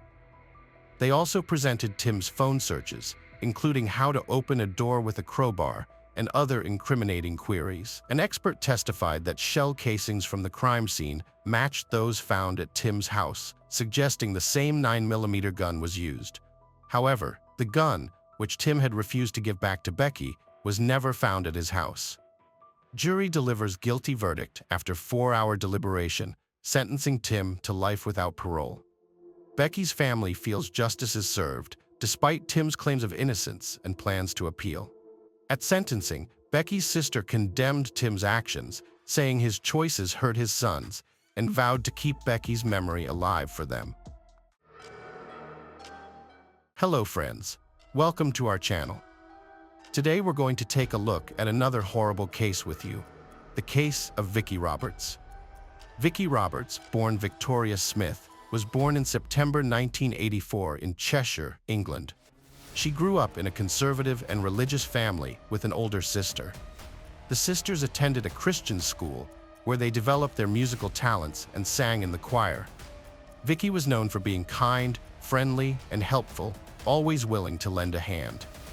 After high school, Vicki enrolled in university and worked part-time at an IKEA store to fund her education. That's where she met Michael Roberts, a charismatic and sociable young man who was only a year older than her. Michael was also a student and an athlete who took care of his appearance. Initially, Vicki found Michael too talkative and intrusive, but he eventually won her over with his charming personality. Michael was born in June 1983 in Warrington, Cheshire, to a prominent chemical engineer and his family. As the eldest of 2 sons, Michael was raised with high expectations and strict discipline. His parents instilled in him the belief that he was destined for greatness, and Michael grew up to be ambitious, driven, and confident. He was a natural socialite, effortlessly making friends and commanding attention with his charismatic personality. His striking appearance, sense of humor, and intellectual curiosity only added to his charm. However, his parents' constant praise and emphasis on his superiority may have contributed to Michael's growing narcissism, which intensified over time. Michael desperately wanted to please his parents, so he strived to be the perfect son and meet their expectations. Meanwhile, Roberts, a womanizer, had a string of girlfriends and mistresses. He was skilled at secretly dating multiple people simultaneously, making each one believe they were the only one. He got a thrill from pursuing girls, particularly those who seemed out of his reach. One such girl was Vicky, who Michael was determined to win over. Initially, she kept him at arm's length, rejecting even his casual invitations to walk together after work or grab coffee. Vicky was a dedicated student and devoted her free time to church activities, leaving no room for dating or romance. It took Michael a few months to convince Vicky to go out with him. He won her over with his charming and sweet nature, showering her with flowers, gifts, and little surprises. He even took her to meet his parents, who adored her and gave their seal of approval for their son's choice. Vicky was convinced of his sincerity and eventually agreed to be his girlfriend. Michael became her first love and for a while, her only one. She was deeply happy with him, and it seemed like destiny had brought them together. Michael, too, seemed to fall in love and was ready to settle down, but their happiness was short-lived. From the outside, their relationship looked perfect. They were both young, attractive, full of energy, ambitious, and had big plans for the future. However, Vicky soon discovered that Michael had an irrepressible sexual appetite and a passion for experimentation in bed. At first, Michael didn't pressure Vicky too much, fearing she would leave him. But once he was confident she wouldn't go anywhere, he revealed his true desires. The modest and religious Vicky was shocked by what was happening, but she was deeply in love with Michael and trusted him. For a long time, she kept their bedroom secrets hidden behind closed doors. Michael made her an official marriage proposal, which she happily accepted. She genuinely believed that after the wedding, her fiancé would stop his extreme experiments. Meanwhile, one of Vicky's closest friends began to notice that she was hiding bruises and small injuries under her clothes. The friend confronted Vicky, asking if her fiancé was abusing her and if she needed help. At first, Vicky denied everything, but eventually admitted that the marks were a result of her fiancé's extreme intimate experiments. Michael had a strong passion for bondage and using various toys and devices. Vicky confided in her friend that they had intimate encounters up to 5 times a day, but Michael still remained unsatisfied. He saw himself as a skilled lover, and intimacy was an art form and a way for him to express himself. Although Michael occasionally made concessions when Vicky refused to participate in some of his dangerous experiments, he usually managed to convince her to go along with his desires. After defending her diploma, Vic found herself facing an unplanned pregnancy, which prompted her to change jobs. She was soon hired as an account manager at a logistics company. Around the same time, Michael left IKEA and began working as a sales consultant at a large retail chain selling electronics. Michael flourished in his new role, leveraging his charisma, communication, and persuasive skills to consistently exceed sales targets. As a result, he quickly rose through the ranks, earning a promotion to senior sales. The management even considered transferring him to the main office, but first he needed to undergo training and improve his qualifications. As Michael attended training sessions and traveled to London for business, he felt proud and accomplished. However, in the process, he began to neglect his young fiancée, Vic. He only seemed to remember her existence when he needed intimacy, and their relationship suffered as a result.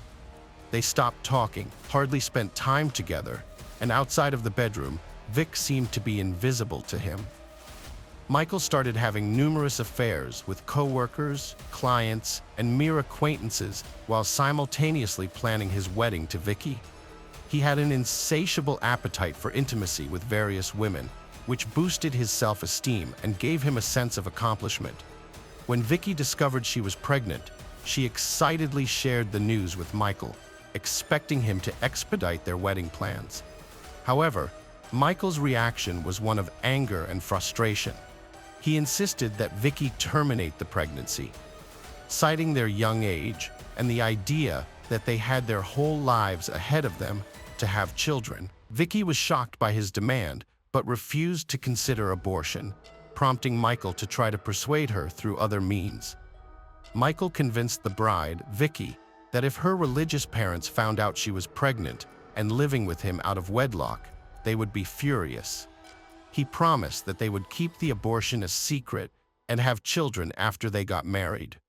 Vicky was torn, but Michael's persuasive nature eventually won her over, and she had the procedure.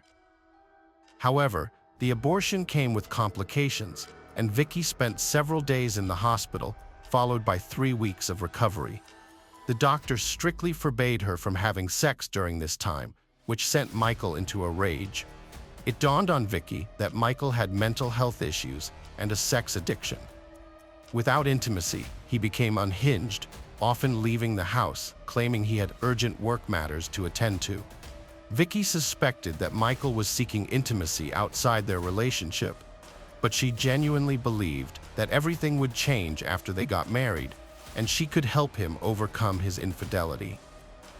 However, their 2-year engagement revealed a different reality. Michael had no intention of marrying Vicky, as his current situation suited him perfectly. He had a loyal fiancée at home who took care of his household needs, as well as multiple mistresses on the side, whom he regularly replaced. Vicky always took Michael's promises at face value, even when she discovered his infidelity. She forgave him as long as he assured her it was the last time and that he would change. However, as time passed, Vicky began to pressure Michael for marriage, as she wanted a complete family and children. Her parents also increasingly raised this question, but what ultimately pushed the issue was the insistence of Michael's parents, whom he didn't want to disappoint. Vicky was a kind and sweet person whom everyone loved. Her parents-in-law adored her and considered her an ideal match for their son. They were eager to see the couple get married and have grandchildren. With the help of their parents, the couple organized a grand wedding with all the trimmings, including a white dress and a limousine. The newlyweds looked happy and in love, with a long and fulfilling life ahead of them. After the wedding, the couple settled into a large and cozy house in a prestigious area of Warrington, not far from Robert's parents. However, what the relatives didn't know was that Michael had a dark side that Vicky was already well aware of. Despite being married, Michael did not love Vicky and only saw her as a way to appear normal in the eyes of others. Vicky never complained about Michael's infidelities and strange behaviors, and he was able to continue cheating on her without anyone suspecting a thing. At work, Michael was successful, earning promotions and a good salary after being transferred to a new office. Michael's direct supervisor, Carrie Hall, was a 10-year-old older, divorced mother who worked as the head of administration at Phones for You. Despite her busy schedule, she was attractive, well-groomed, and strong-willed as required by her position. For a long time, she ignored the signs of attention from her young subordinate, Michael. However, Michael saw this as a challenge and made a concerted effort to win her over, using his natural charm and eloquence. After about a month, Carrie reciprocated and they began a romantic relationship, secretly meeting in hotel rooms. Carrie described their relationship as turbulent, passionate, and experimental. As a mature, self-confident woman, Carrie was flattered by the attention of a younger man and was open to trying new things. With her, Michael could fulfill his fantasies that he couldn't with his modest wife. Michael frequently deceived his wife by claiming he was working late or attending corporate trainings, when in reality, he was meeting his mistress. He confided in his mistress about his unhappiness in his marriage, calling it a youthful mistake and expressing his willingness to divorce his wife. However, he failed to take action as his wife refused to grant him a divorce. The affair with Carrie lasted over a year, but she didn't pressure him for divorce, content with their secret hotel trysts, physical marks, and risky games. Carrie, a sports enthusiast who always took pride in her figure, suddenly changed her style after starting a relationship with Michael. She began wearing long-sleeved, high-necked clothes, which was unusual for her. A concerned friend noticed the change, and Carrie confided in her about Michael's unusual intimate preferences. She revealed that Michael enjoyed experimenting with rough, controlling behaviors, such as biting, squeezing, and tying her up. Carrie showed her friend the physical marks these activities had left on her body. Although her friend urged her to go to the police, Carrie refused, saying that she had consented to these activities and that Michael usually warned her beforehand. However, she admitted that things sometimes got out of control, like when Michael would strangle her to supposedly enhance her pleasure, causing her to lose consciousness. Despite fearing these strangulation games, Carrie continued to succumb to Michael's persuasion, hoping that he would eventually tire of these cruel experiments or that she would become desensitized to them. Michael's wife and mistresses didn't try to intervene. Before they got married, Vicky had already suspected Michael's infidelity through open letters and a love letter. Despite knowing about his affairs, she believed her love and care could transform him into an exemplary family man. However, after their wedding, the situation deteriorated, and Michael convincingly denied his cheating. Vicky decided to investigate her husband's infidelity by looking through his phone while he was asleep. She was shocked to discover numerous intimate conversations between Michael and Carrie, as well as other girls, including explicit photos. Despite her devastation, Vicky did not want to upset her family, so she kept the discovery to herself and moved in with a friend instead of telling her parents and sister. Before leaving, Vicky wrote a heartfelt letter to Michael, confessing her love for him and acknowledging that he was the central figure in her life. However, she also made it clear that she was aware of his infidelity and would not tolerate it.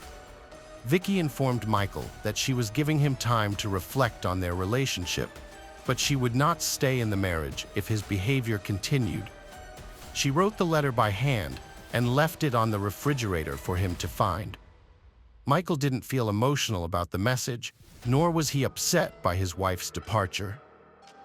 However, he didn't want to lose the comfort of having a quiet and obedient partner who took care of the household and put up with his quirky behavior and unusual tastes. That same evening, Michael went to Vicky's friend's house, bringing a large bouquet of flowers. He got down on his knees, apologized, and begged Vicky to come back to him, promising to be faithful and making her his one and only. Vicky wanted to believe him and decided to return home, where a new mistress was waiting. Michael didn't stop seeing Carrie, but he became more cautious and even made an effort to come home for dinner, which his wife had carefully prepared. He deleted messages on his phone, changed the password on his social media profiles, and started an affair with a young employee named Karen Wilson, who was engaged to be married. Despite this, Michael pursued Karen relentlessly, making himself out to be a miserable and unhappy lover. He was so drawn to Karen that after 2 months, he decided to end things with 33-year-old Carrie Hall, whom he had grown tired of. Michael told Karen a fabricated story about being unhappy in his marriage and promised to leave his wife soon. Karen eventually gave in, and they became intimate in the office. A week later, she broke off her engagement and waited for Michael to follow through on his promise. Michael didn't plan to divorce Vicky, but he wanted to end their connection and start a new relationship with another woman. To achieve this, he lied to Vicky, telling her that he had already filed for divorce and moved in with his parents. This was a fatal mistake, as Vicky became suspicious that he was still cheating on her. Decided to take action, Vicky waited until Michael was in the shower and took his phone, but she found nothing incriminating because he had deleted all text messages and changed the password on his social media account. Undeterred, Vicky waited until Michael fell asleep and then took his work laptop, where she discovered his account on the social network was still active. On the laptop, she found conversations with his new girlfriend, in which he confessed his love, claimed to be divorcing his wife, and said he was living with his parents. The discovery was a huge shock for Vicky. She took screenshots of the intimate messages as proof of her husband's infidelity and saved them on her laptop. She also found several hotel room receipts in his wallet, which further implicated him. The next morning, Vicky confronted Michael with the evidence, and for the first time in their relationship, she lost her temper. Michael tried to apologize and promised to change, but Vicky threatened to tell his parents everything, hoping they could finally make him see sense. Michael was furious when his wife Vicky threatened to reveal his secrets to his parents. In a fit of rage, he slapped her. Vicky, determined to carry out her threat, got up and headed for the door. Michael caught up with her, grabbed a heavy jewelry box from the dressing table, and hit her twice on the head, knocking her unconscious. Then, he squeezed her throat with his hands until she stopped breathing.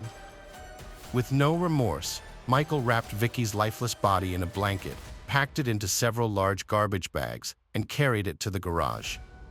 He then quickly cleaned up the house, removing most of Vicky's belongings.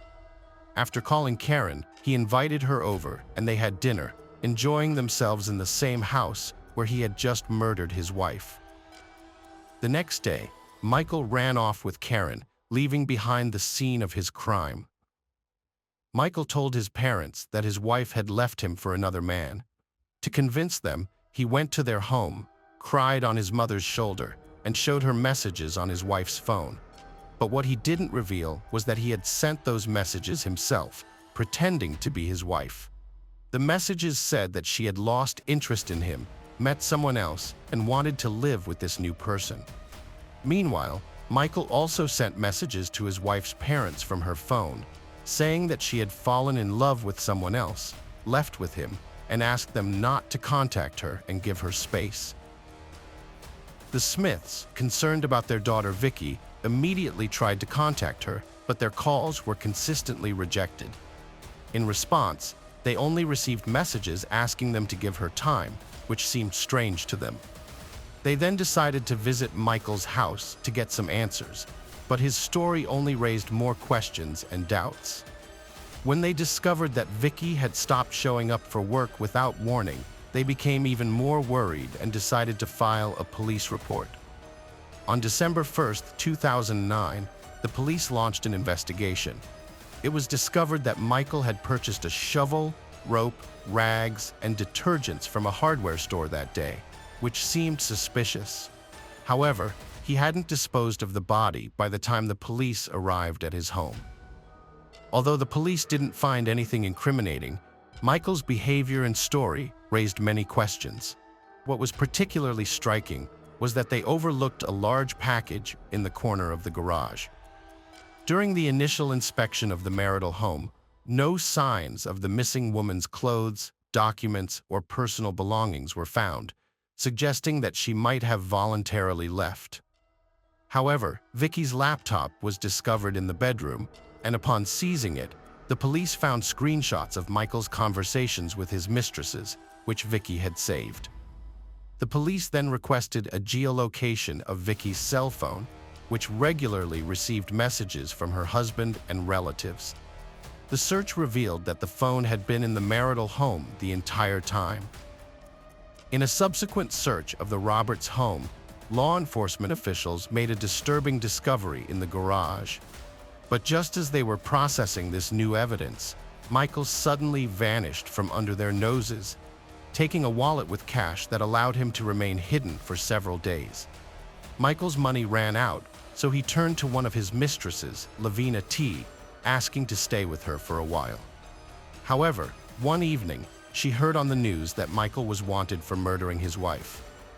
Without hesitation, she reported his whereabouts to the police, leading to his arrest. When questioned, Michael broke down in tears, claiming he was innocent. He insisted that his wife's death was an accident, resulting from a consensual intimate game where she asked him to strangle her with a rope belt, but he overdid it.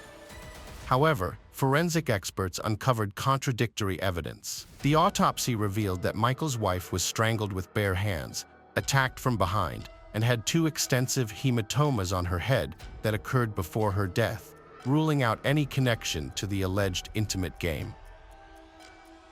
Michael's trial began in January 2010, where he continued to plead innocence and hoped for leniency. Nevertheless, the autopsy results proved that Michael brutally hit his wife twice on the head and then strangled her, hiding her body in the garage. Michael Roberts was convicted of first-degree murder and sentenced to life in prison, but with the possibility of parole after serving 17 years. This means that, if he demonstrates good behavior, he may be eligible for release as early as 2027. Hello friends, welcome to our channel. Today we're going to take a look at another horrible case with you. The case of Jared Bridegan. Jared Bridegan was born in 1989 in Florida to a modest family as the second of 2 sons. He and his older brother Adam were close from a young age and grew up together. Their parents were devoted members of the Church of Jesus Christ of Latter-day Saints. As a teenager, Jared met Mallory Bowden at church, and they developed a romantic relationship. She would later call him her first true love. However, their religious beliefs discouraged cohabitation before marriage, so when Jared graduated from high school in 2007, they went their separate ways. He moved to Utah to attend college. In 2009, at the age of 20, Jared met his future first wife, Shannon Gardner, at a friend's birthday party. She was 2 years older than him and came from a wealthy family.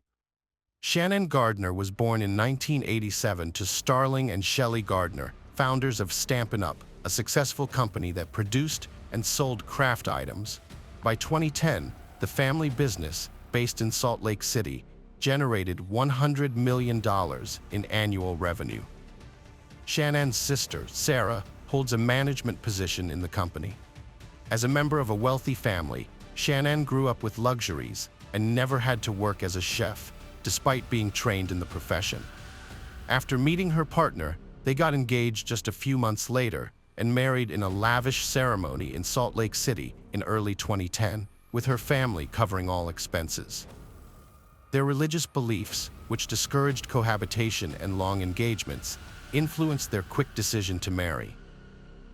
After the wedding, they settled in Utah, where Shannon's parents helped them buy a comfortable home worth around $1 million. They, Shannon and Jared, traveled extensively, sharing their luxurious lifestyle on social media. They received significant financial support from Shannon's parents, who gave them around $10,000 monthly and allowed them to use their accounts freely. After Jared graduated, his in-laws gave him $100,000 to start his own business. In 2013, they had twins, Abigail and Liam, and initially moved to Connecticut.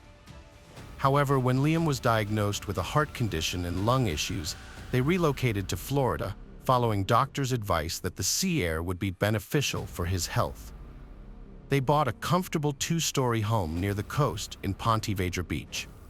Shannon managed a popular blog, presenting herself as a devoted wife, caring mother, chef, and fitness enthusiast who loved travel and sports. She regularly visited the gym, prompting Jared to surprise her by hiring a personal trainer. After moving, their marriage began to fall apart, and they soon found themselves in the midst of a scandalous divorce. Despite their efforts to put on a brave face, it was clear that their relationship was troubled. One of the main sources of tension was their differing levels of commitment to their religion. Shannon had grown disillusioned with their faith and stopped attending church, while her husband remained a devout follower. This disparity led to arguments, misunderstandings, and ultimately to the breakdown of their marriage. Shannon grew unhappy with Jared, feeling he was lazy, had gained weight, and wasn't putting enough effort into his business despite taking online courses. However, Jared eventually got a job at Microsoft and worked his way up to a senior manager role. Despite this success, the couple grew apart and started arguing frequently. Things took a turn for the worse when Jared found out about intimate messages between Shannon and her personal fitness trainer. Although Shannon denied having an affair, the trainer admitted to it in a conversation with Jared. Jared then reached out to Mellor Bowden, saying his wife had become distant and emotionally attached to her trainer, but he was willing to forgive her and save their family for the sake of their children.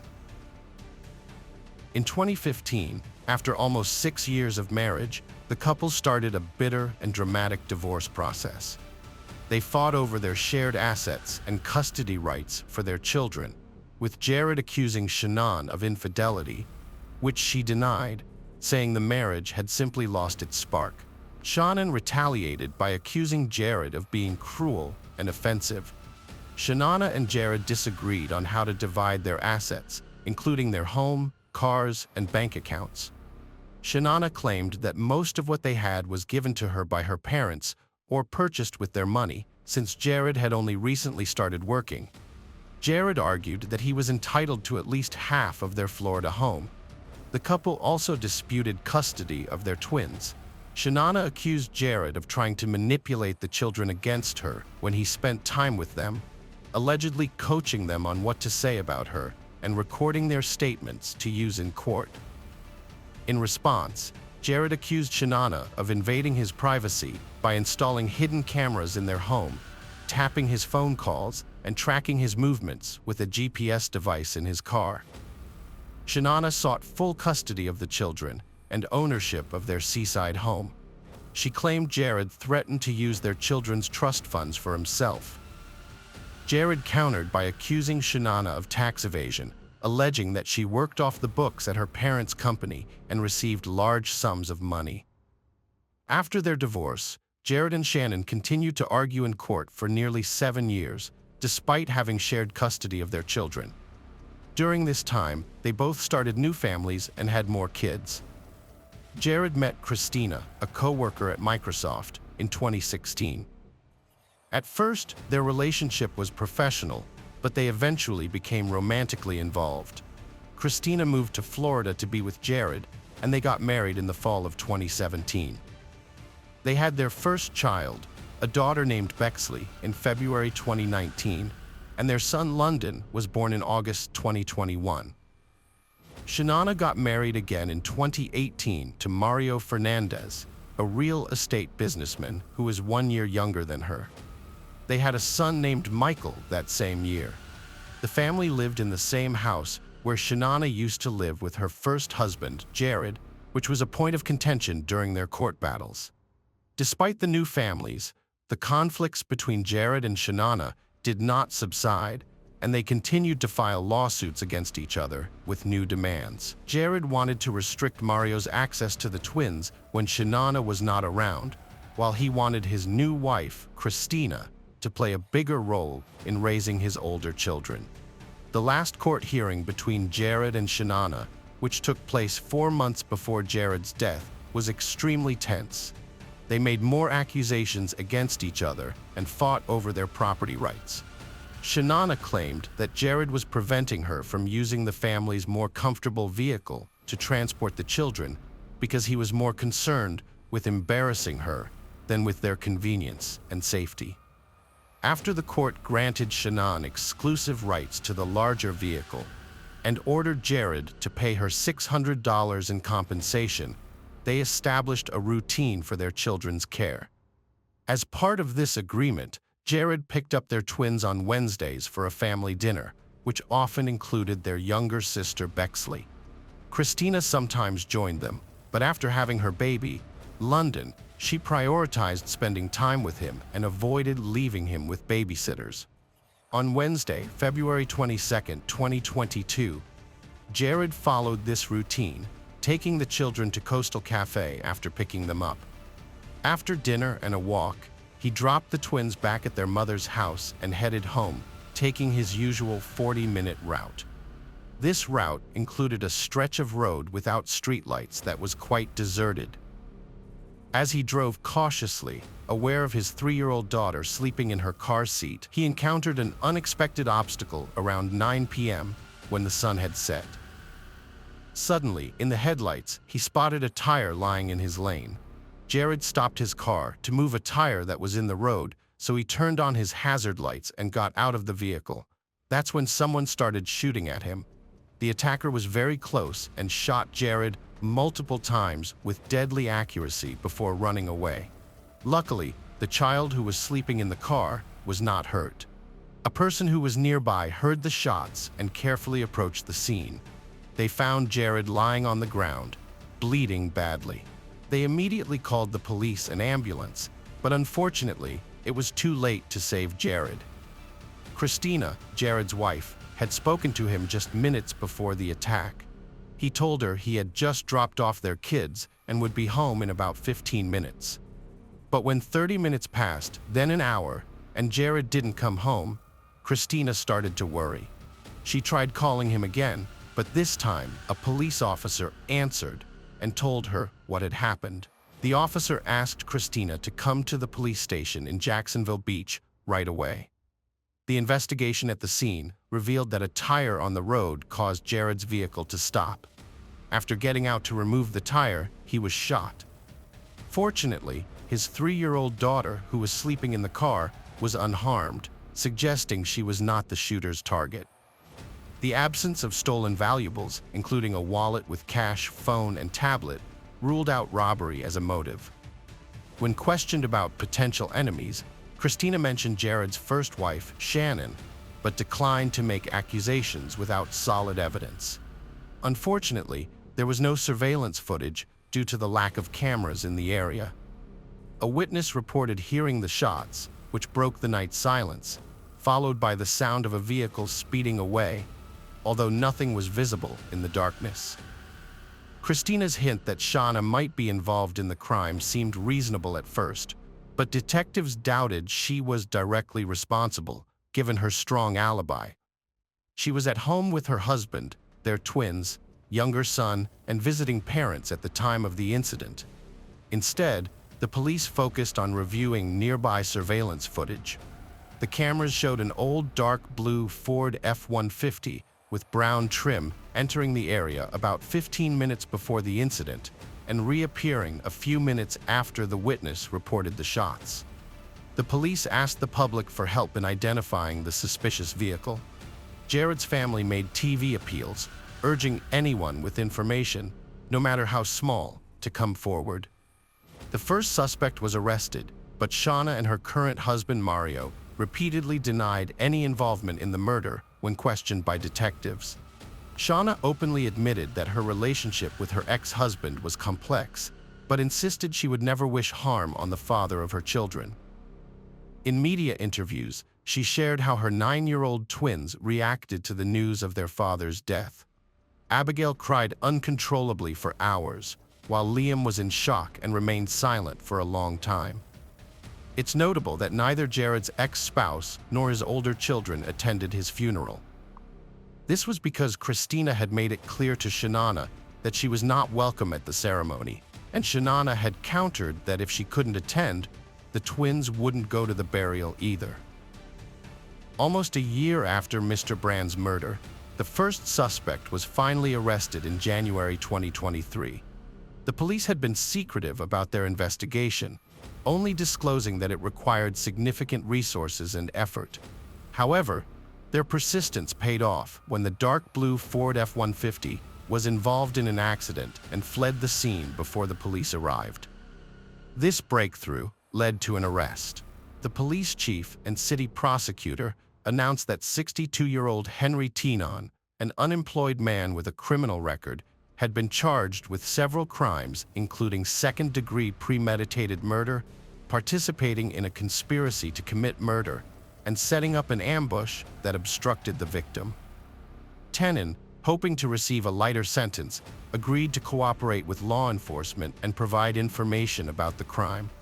As a result, the criminal partnership began to fall apart, and news soon spread that Teenon had been renting a house with a friend owned by Mario Fernandez. After Tinon pleaded guilty and agreed to testify against Mario, Mario was arrested. There were rumors that Shanana, Mario's wife and Tinon's former lover, was the mastermind behind the murder, allegedly motivated by her long-standing dislike for her then-husband. Despite strongly denying all accusations, Shanana eventually left town, relocating to Washington with her 3 children, just a few months after her husband's arrest. Shanana Gardner Fernandez was arrested on August 17, 2023, at her Washington apartment on the same charges as her current husband. She was extradited to Florida to stand trial with her co-defendants. Her alleged motive was to avoid sharing custody of her 2 children with her ex-husband and to gain control of disputed assets due to complicated relationships.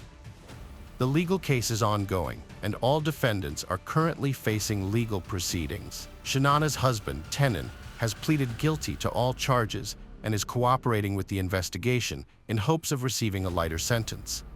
He is likely to face a minimum of 15 years in prison, which may be equivalent to a life sentence given his age.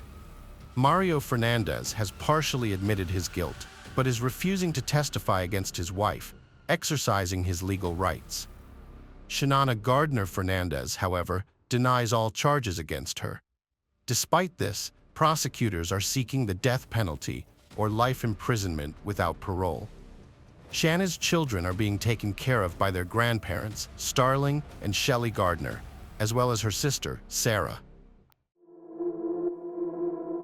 Hello friends, welcome to our channel.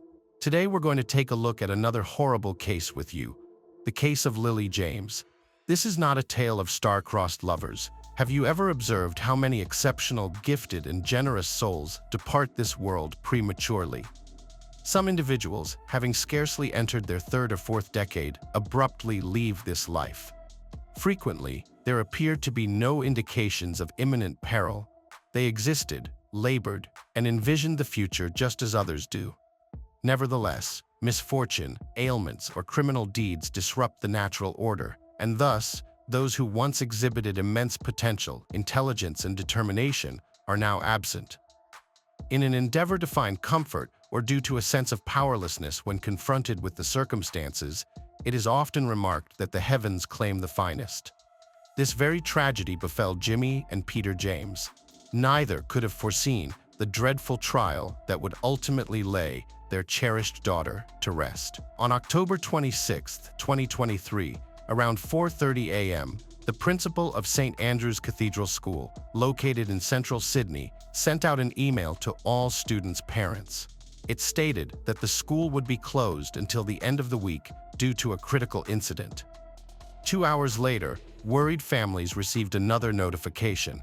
The administration assured that none of the students were involved. However, the news was unsettling, especially since it was later clarified that this directive did not apply to graduating students taking exams. For those distressed by the situation, psychological support was made available. Soon, a round-the-clock consultation center was set up in the school library.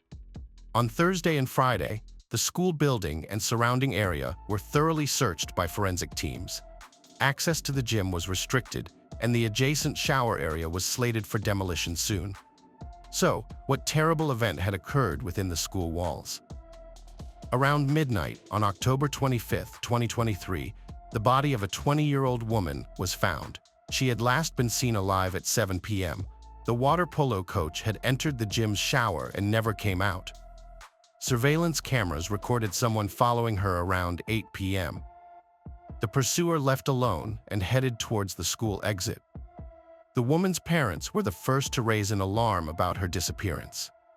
Lily had been uncontactable all day, and at 10 p.m., she sent a message asking to be picked up from work.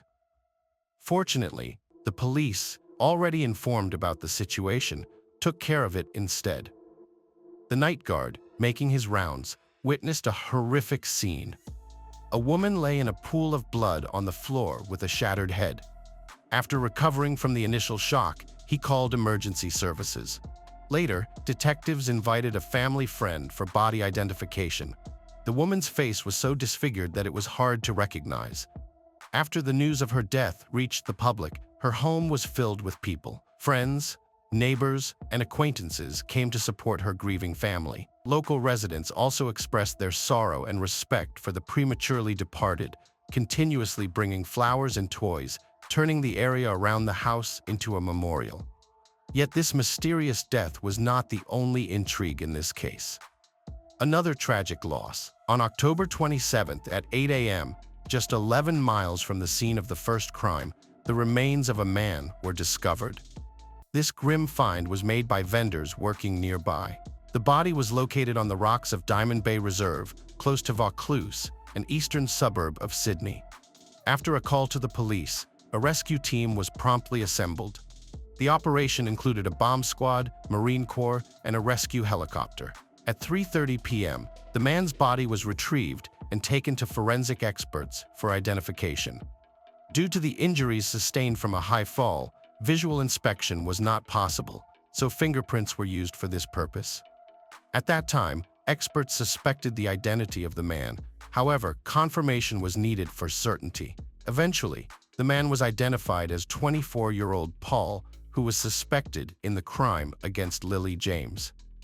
Investigators had a challenging task ahead: to draw parallels between the two fatal incidents and to uncover what had happened between these individuals a few days earlier. Lily was born in the last spring month of 2002 in the coastal town of Sans Souci, New South Wales, Australia. She was the first and cherished child of the close-knit James family. She was especially adored by Barbara, her maternal grandmother. Lily spent her childhood with her younger brother Max by the ocean. She was very active and enduring, with a passion for swimming. Her father, who coached the water polo team at an Anglican girls' school in Hurstville, supported his daughter's interest. Friends recalled that she was sociable and friendly, excelled in her studies, and helped those who were struggling. These qualities endeared her to many, ensuring she was never alone in her upper school years. Thanks to her achievements in academics, sports, and community life, she was recognized as one of the best students. Whatever she took on, she succeeded in. Her incredible talent to excel in all areas of activity was undeniable. She also had an interest in the dramatic arts, which led her to participate in the theater and dance club. Over time, the talented young woman was noticed and invited to participate in the famous Woodford Folk Festival, one of Australia's largest annual events, attended by around 125,000 people, including local, national, and international guests. The event usually takes place from December 27th to January 1st, marking the New Year's celebration with a broad selection of genres and styles, like circus, cabaret, comedy, street performances, workshops, debates, and more. Lily chose to perform a unique rendition of a monologue from William Shakespeare's Macbeth. During the performance, her skills, natural charisma, and allure were fully displayed, receiving unprecedented applause and approval from the jury. She secured second place in the theater category. This was a true success and a great boost, as our heroine not only gained recognition, but also a significant monetary prize. In 2018, the young Miss James added another achievement to her collection. She passed her beginner's driving test. Her athletic successes deserve special mention too. Following in her father's footsteps, she began to pursue water polo professionally. The athlete earned the title of swimming champion in the under-17 category. Understandably, her parents were thrilled with their daughter's successes and celebrated each accomplishment grandly. By her senior year, Lily had definitively decided on her future life, focusing on a sports career. Thus, in 2020, she enrolled at Sydney Technological University to pursue a bachelor's degree in sports business management. At the beginning of 2021, a new chapter began in our heroine's life. To spice up her college routine and gain teaching experience, she took a job as a water polo coach at St. Andrew's Cathedral School. Thanks to her youth, vibrant personality, and love for sports, she quickly connected not only with her colleagues in administration, but also with the group she was entrusted with. The students were drawn to her, striving to match her standards. In turn, she tried to find a unique approach to each student and highlight something special. It was during this time that Lily met the new cricket and hockey coach, Paul. With his professional skills and striking appearance, he quickly caught the attention of those around him. The ambitious young man, in addition to his main job, also taught part-time at another educational institution and was a member of the University of New South Wales hockey team. Paul was undoubtedly popular, especially among female audiences. However, opinions about him were mixed. Some described him as proud and headstrong, while others noted his positive traits.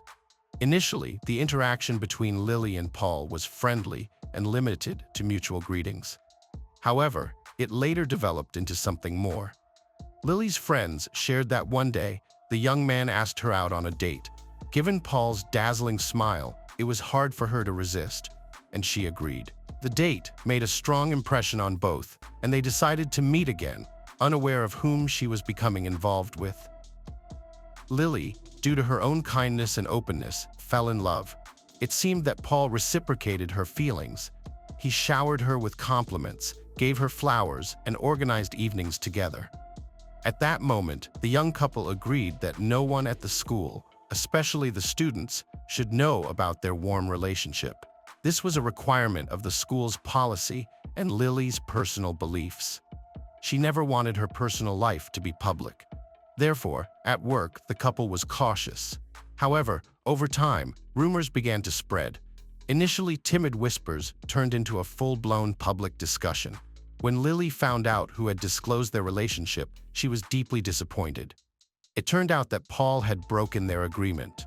Moreover, the way he portrayed his companion led to condemnation towards the young employee. She felt betrayed and humiliated, so she confronted her boyfriend about everything she thought of him and ended the relationship. Later, it was learned that Paul tried to reconcile and repeatedly asked for forgiveness, but Lily was resolute. The only consolation for her was that their relationship was short-lived. During that time, she had seen his true character. Fortune's favorite, Paul, was born in 1999 in the Netherlands. The Thessens moved to Australia in 2015 when the family head was transferred to a new position. It must be said that his parents were affluent and well-known within certain circles. As an only child, Paul received ample attention and care from his family, which certainly shaped his character. He grew up spoiled and self-centered. The youngster knew his worth, excelled academically, and was active in sports. His impressive physical fitness was immediately noticeable. After relocating, Paul enrolled at St. Andrew's Cathedral School, where he joined the cricket team. He achieved great success, earning recognition and respect from his peers. Over time, he was appointed team captain. He also actively participated in extracurricular activities and festivals, helping with their organization. That's when opinions about him began to diverge. Some boys disliked their overly confident peer, who claimed he could win over any girl's heart. However, the ladies found the young man charming and personable. After graduating in 2017, the school administration offered him the opportunity to stay on as an assistant coach for cricket and hockey. He gladly accepted the offer. By early 2018, he had taken over managing these sections. It must be said that he felt confident in his workplace and successfully assumed a leadership position. Eventually, Paul resigned and returned home with his family. The reason for his sudden departure remains unknown. Back home, he decided to continue his education and earned a master's degree in sports management. In a conversation with old friends, he mentioned that he had improved his coaching skills, which soon led to a lucrative offer from his former employer. In early 2020, the doors of the familiar school reopened for him. Upon returning to Australia, Paul met a former friend who suggested they share housing expenses. The young man agreed, finding shared living more enjoyable, even though he could afford to rent alone. Economically, the rented apartment was located in Kensington, an eastern suburb of Sydney. Initially, the friends got along well, relaxing together at bars after work. However, a few months later, a conflict arose. The fiery Paul decided to live alone. The Thessens confessed that despite being busy and constantly surrounded by people, their son felt lonely. They knew nothing of any romantic relationships, though they suspected he had not experienced serious love interests. In March 2020, An unexpected event occurred both nationally and globally. Australia declared an emergency and imposed strict quarantine measures for 18 months. Paul was left to his own devices, unable to leave the country to see his family due to infection risks. The massive restrictions affected all areas of life, leaving Paul to fend for himself. By the summer of 2021, life had returned to normal. However, it turned out that isolation had impacted interpersonal relationships. When Paul resumed his previous duties, some began to notice changes in his character and behavior. He soon returned to the sports world and became a key player on the hockey team, continuing to lead an active lifestyle, even appearing in match advertisements. At the same time, acquaintances noted characteristics not previously seen in him, such as uncontrollable outbursts of anger. Additionally, rumors spread at the school that he had a particular interest in his female students. The young coach repeatedly flirted with teenage girls, often watching them for extended periods, causing them to blush and feel awkward. Nevertheless, he continued to be regarded as a significant figure. His performance had a substantial impact on the team's progression to the finals of the Australian Hockey League. Imagine the blow to his ego when Lily ended their relationship. Following Paul's trial, when investigators began probing the case, there was no doubt about Paul's involvement. After the discovery of a woman's body, they quickly got on the trail of the culprit.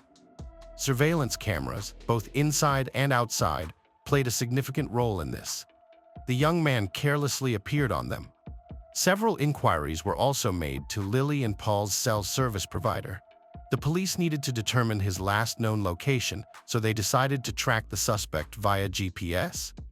They also wanted to find the victim's phone, hoping that the messages it contained could shed light on what had happened.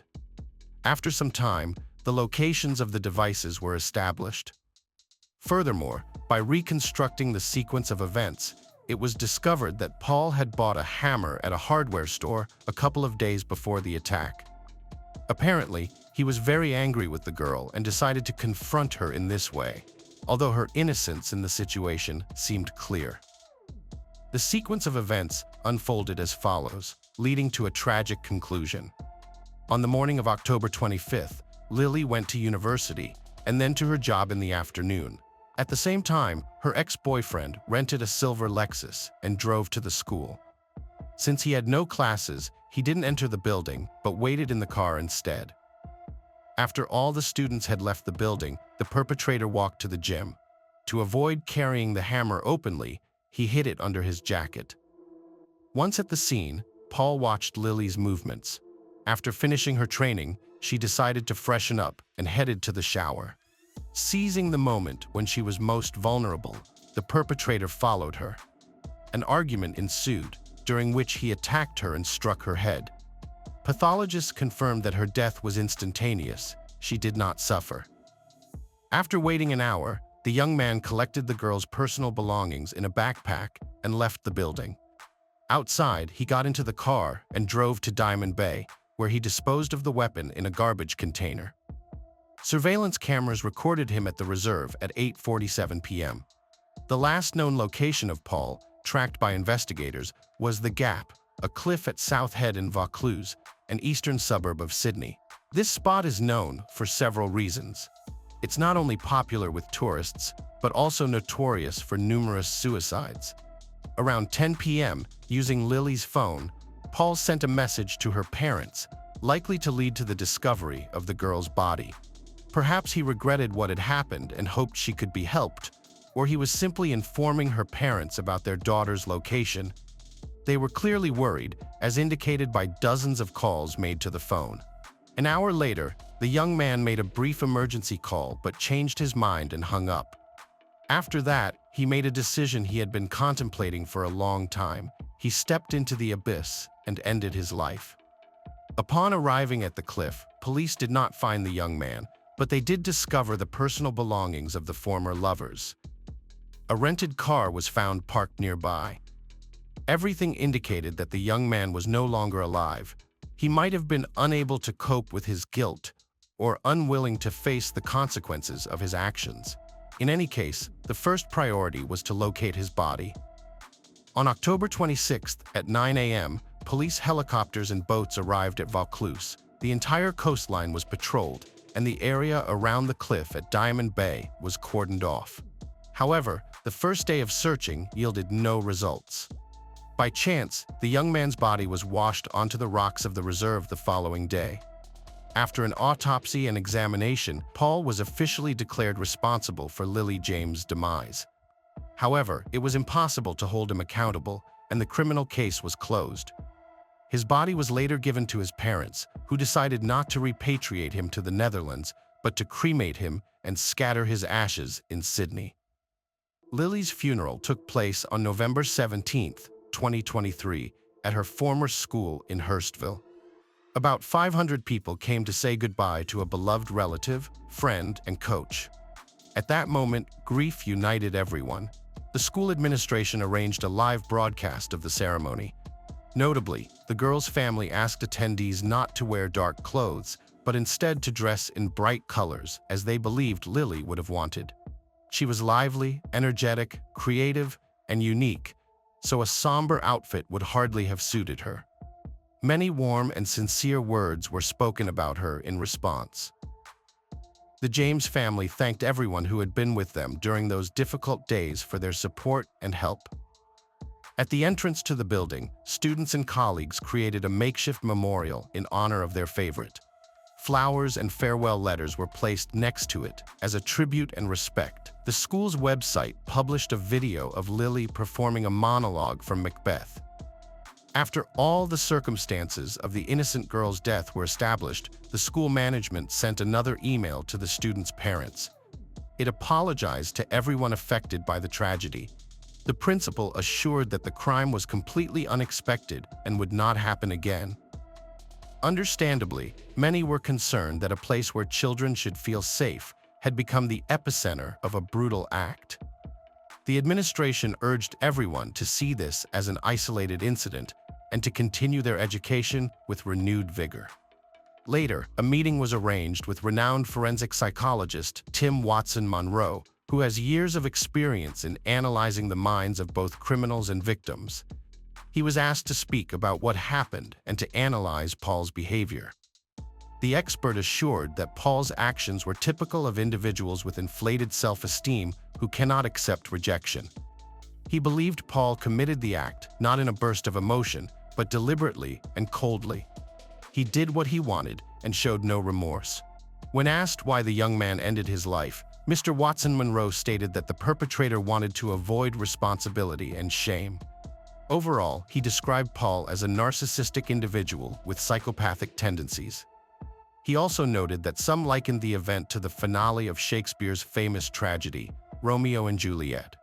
However, the story of Lily and Paul is distinct from that of the main characters in the play and creates a completely new narrative.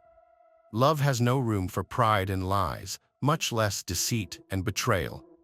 Sadly, Paul failed to understand this and to appreciate the person who was by his side. By prioritizing his bruised ego, he permanently erased the life of a girl who brought light.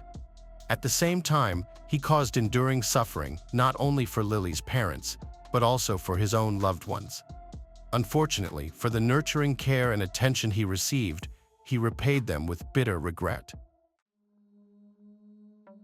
The case of Sheila Labar, a monster with an angelic appearance. Psychological and physical traumas received at an early age can have a very unpredictable effect on adult life.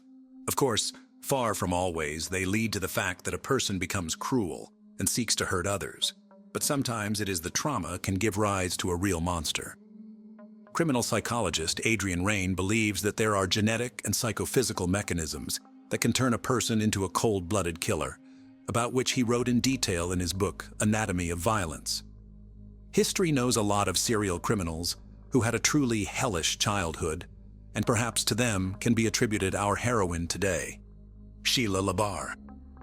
This woman had an angelic appearance which she skillfully used, seducing her victims and then brutally murdered them. Despite the fact that the court was able to prove only 2 of her crimes, criminologists are sure that there were many more. And now let's look at this difficult story from the beginning and try to understand whether Sheila Labar was a born monster or became him as a result of the cruelty that she faced in childhood. Who is Sheila LaBarre?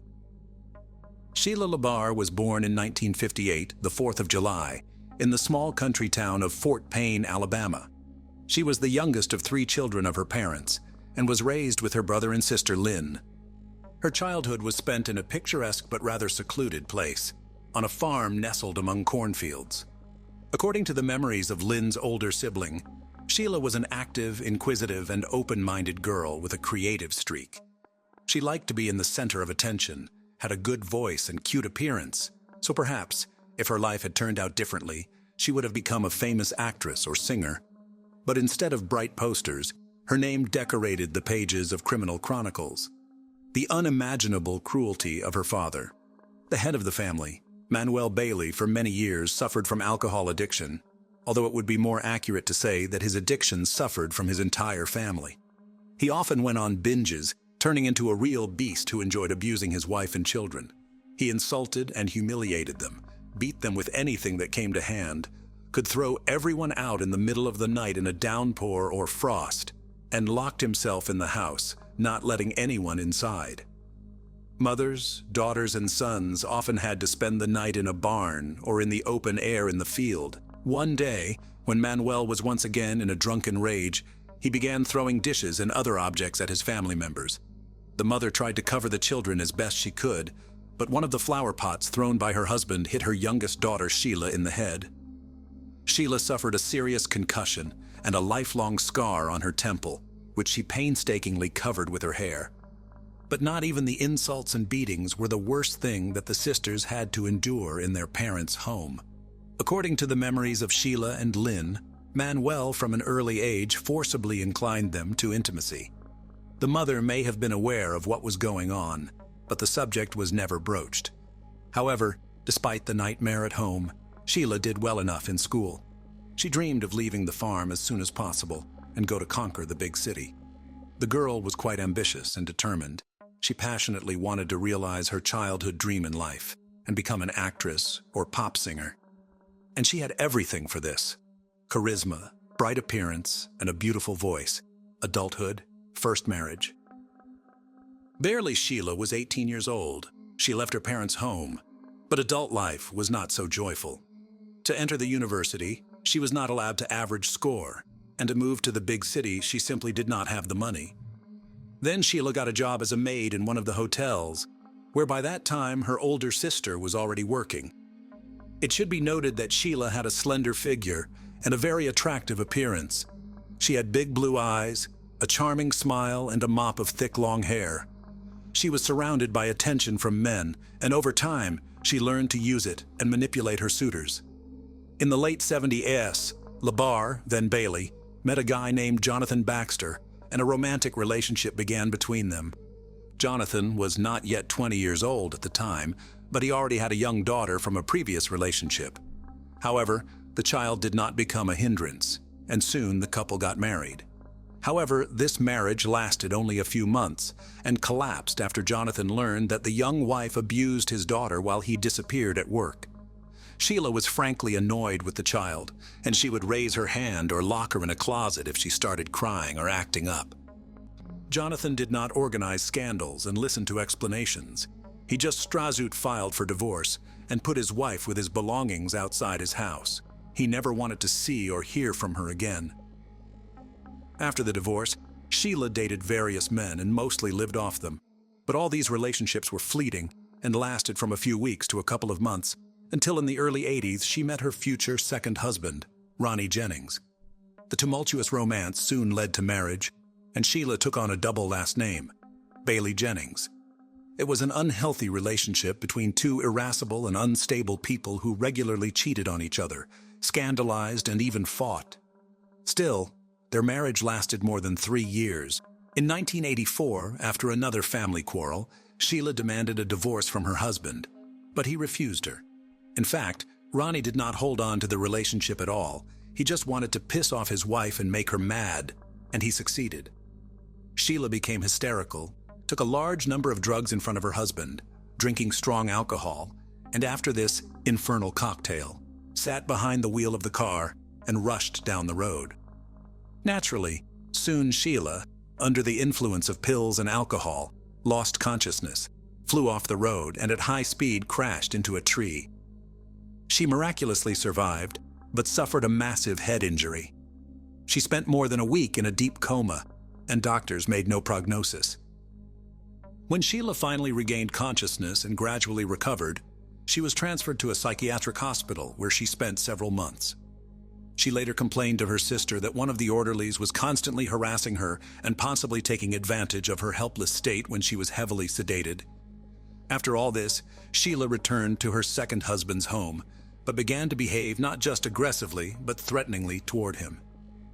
When during another scandal she attacked Ronnie and poked him in the chest with nail scissors, Ronnie, fearing for his own life and health, filed for divorce and hurriedly moved out of the mad woman. Rich lover. When the second marriage was dissolved, the young woman began looking for lovers through the dating columns of the print media, and she left her ads there as well. But no man did not stay with her for long, because Sheila tended to dominate everything, rigidly suppressing their partners, both in intimate and everyday life.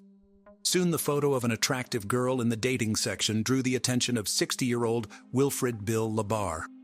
The man had previously been married twice and had adult children and grandchildren from previous marriages. He was widowed a few years ago and had been living alone on his large country ranch ever since. Bill was a fairly wealthy man. He had a chiropractic office in Epping, New Hampshire, and on the ranch he raised horses. At the same time, he was very lonely and needed a strong, powerful woman. In fact, that's exactly what he found. Sheila was attracted by the wealth of her new acquaintance, and she decided that it would be an ideal union for her. And to make Bill completely lost his head, she began to send him a postal mail frank letters, supplementing them with her nude photos. The trap worked, and soon Labar invited a charming pen pal to visit his ranch. Their romance developed rapidly. An elderly man is not stingy on expensive gifts for a young mistress, and in the summer of 1987, she moved to live with him. This has incredibly flattered the doctor, who now went out in public with a beautiful companion who was half his age and was fit for him as a daughter. Nevertheless, he did not plan to marry Sheila. However, Sheila, not waiting for a marriage proposal, changed her name, calling herself Labar. Bill was surprised by this turn of events, but he did not object. Sheila began to interfere in all the affairs of her elderly lover, starting to control his business, finances, and disposition of his property. In addition, Bill was getting older and could not satisfy the intimate needs of a young woman. Then, according to Sheila herself, he allowed her to meet other men, whom she often brought directly to their home. One of Sheila's regular lovers, closer to the mid-90s, was a Jamaican national named Wayne Ennis. He was much younger than Sheila and was initially hired as an au pair on the ranch, but soon the young man, with Bill's consent, which was probably given under pressure from Sheila, moved to live in the owner's house. In 1995, Sheila and Wayne officially legalized their relationship, and the spouse considered that from now on, he would be her only man. But soon he realized that he was wrong, because his wife continued to meet with different men. Wayne was not satisfied with this, and one day he jumped with fists on Sheila and her next lover, causing them bodily harm. Accustomed to being dominated, Sheila for the first time didn't know how to deal with her third husband, who got into a fight every time a rival appeared on the horizon. Eventually, she filed for divorce and sought a court injunction to stop Wayne from approaching her, accusing him of violence and assault. Another divorce did not affect the turbulent personal life of Sheila, who continued to meet with numerous lovers, changing them like gloves. True, now her relationship increasingly often began to end with lawsuits from men who accused Sheila not just in cruelty, but also in the threat to their lives and health. Thus, one of her boyfriends she deliberately hit by a car and almost ran over. Another almost broke his head, and another scratched his face so that he was forever scarred. Sheila, with age, became more and more dangerous to others.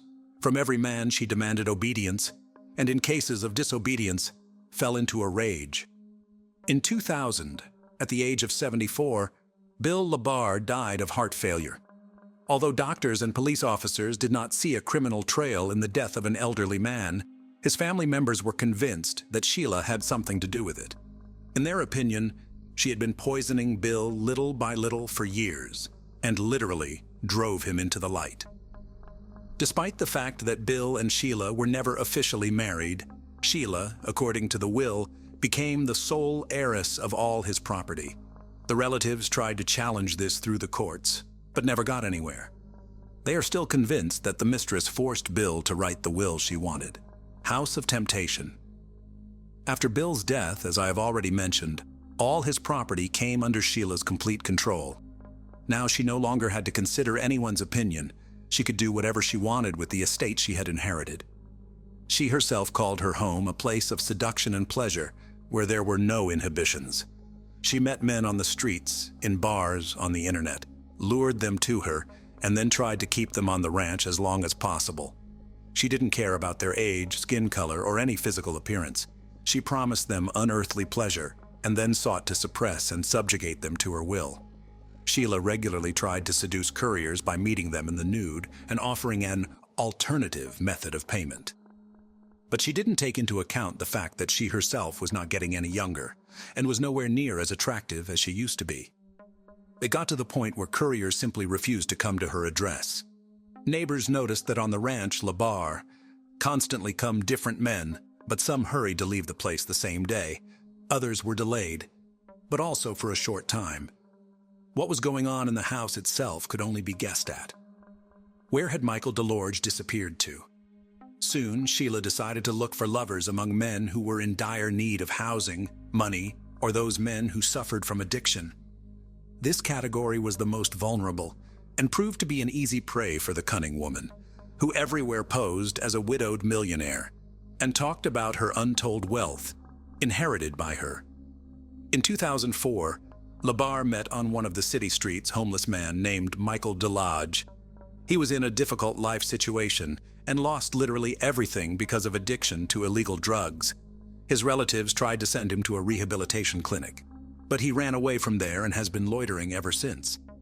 Sheila liked Michael, and she invited him to her, promising shelter, food, and the necessary drugs in exchange for intimacy. Moving to the ranch, the guy was completely dependent on his old mistress. He complied with all her demands, afraid to be on the street again. But Sheila quickly got into the taste, and her desires became more and more sophisticated. She bound, beat, and humiliated Michael, taking pleasure in it. He tried to escape several times, walking dozens of miles and hiding in homeless shelters, but he never decided to go to the police for fear they wouldn't believe him. Meanwhile, Sheila found him each time and brought him back to the ranch. In desperation, he tried to contact his family members and let them know he was in trouble. His loved ones immediately responded to this disturbing news, but it was too late. In October 2005, Michael DeLorge disappeared without a trace. When his family contacted Sheila directly, she stated that she and Michael had broken up. He had left her, and his current whereabouts were unknown to her. Michael did not show up at any of the places he had been to before. No one who knew him had seen him, and there was no way to contact him. Contacting the police was fruitless, and La Barre remained beyond suspicion, trusting Kenny County. Sheila's tales of her exorbitant wealth were greatly exaggerated, and the house and automobile had to be maintained, so she was forced to get a job. Naturally, Sheila chose an occupation to her liking. She became an operator of intimate phone services. Since she had a truly enchanting voice, men fell for the bait and offered to meet her in person. Among such guys was Kenny County, who at the time of their acquaintance was barely 24 years old. The young man was attractive in appearance, very good-natured and open. However, he had a low IQ level, due to which he was very gullible. This was exactly the kind of guy La Barre was looking for. Kenny was very close to his mother, on whom he actually depended, but Sheila, with the help of clever manipulations, managed to break this connection and literally lure Kenny to herself. She made him an unforgettable night of love and promised that they would be like this all the time. The young man decided that he had met the woman of his dreams, about which he informed his relatives, and then moved to live in Sheila's house. But soon Sheila showed the guy her true face, having arranged for him a real torture room in one of the rooms. Each time, intimacy inevitably turned into a brutal beating or something worse. Kenny's body was covered with bruises, abrasions, scratches, cuts, and burn marks. But he could not leave the house of the mistress who had completely subjugated his will. Sheila did not allow him to see and communicate with his loved ones, and his family could only guess what was happening to Kenny. The first alarm was raised by neighbors who periodically noticed the guy and were horrified by his sickly appearance.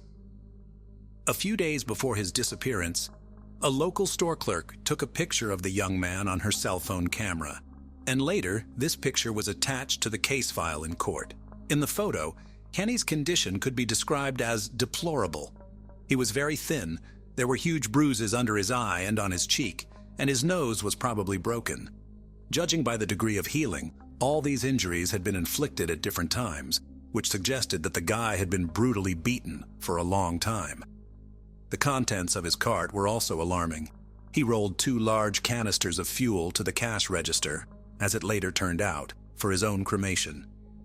The store employees were so puzzled and even frightened by the guy's appearance that they decided to report him to the police for possible domestic violence.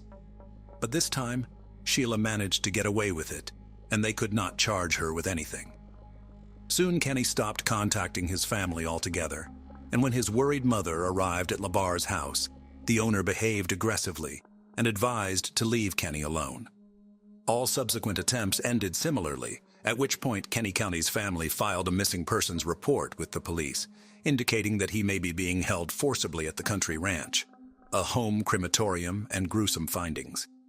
When police arrived at Sheila's home, she claimed that the young man no longer lived with her, and claimed that Kenny had run away because his mother, whom he was allegedly terrified of, began visiting them frequently. As evidence, Sheila provided an audio recording in which he asks her lover if his own mother had attacked him, and he quietly gives an affirmative answer. It all seemed more than strange, and the very next day, an officer visiting Sheila secured a search warrant for the estate.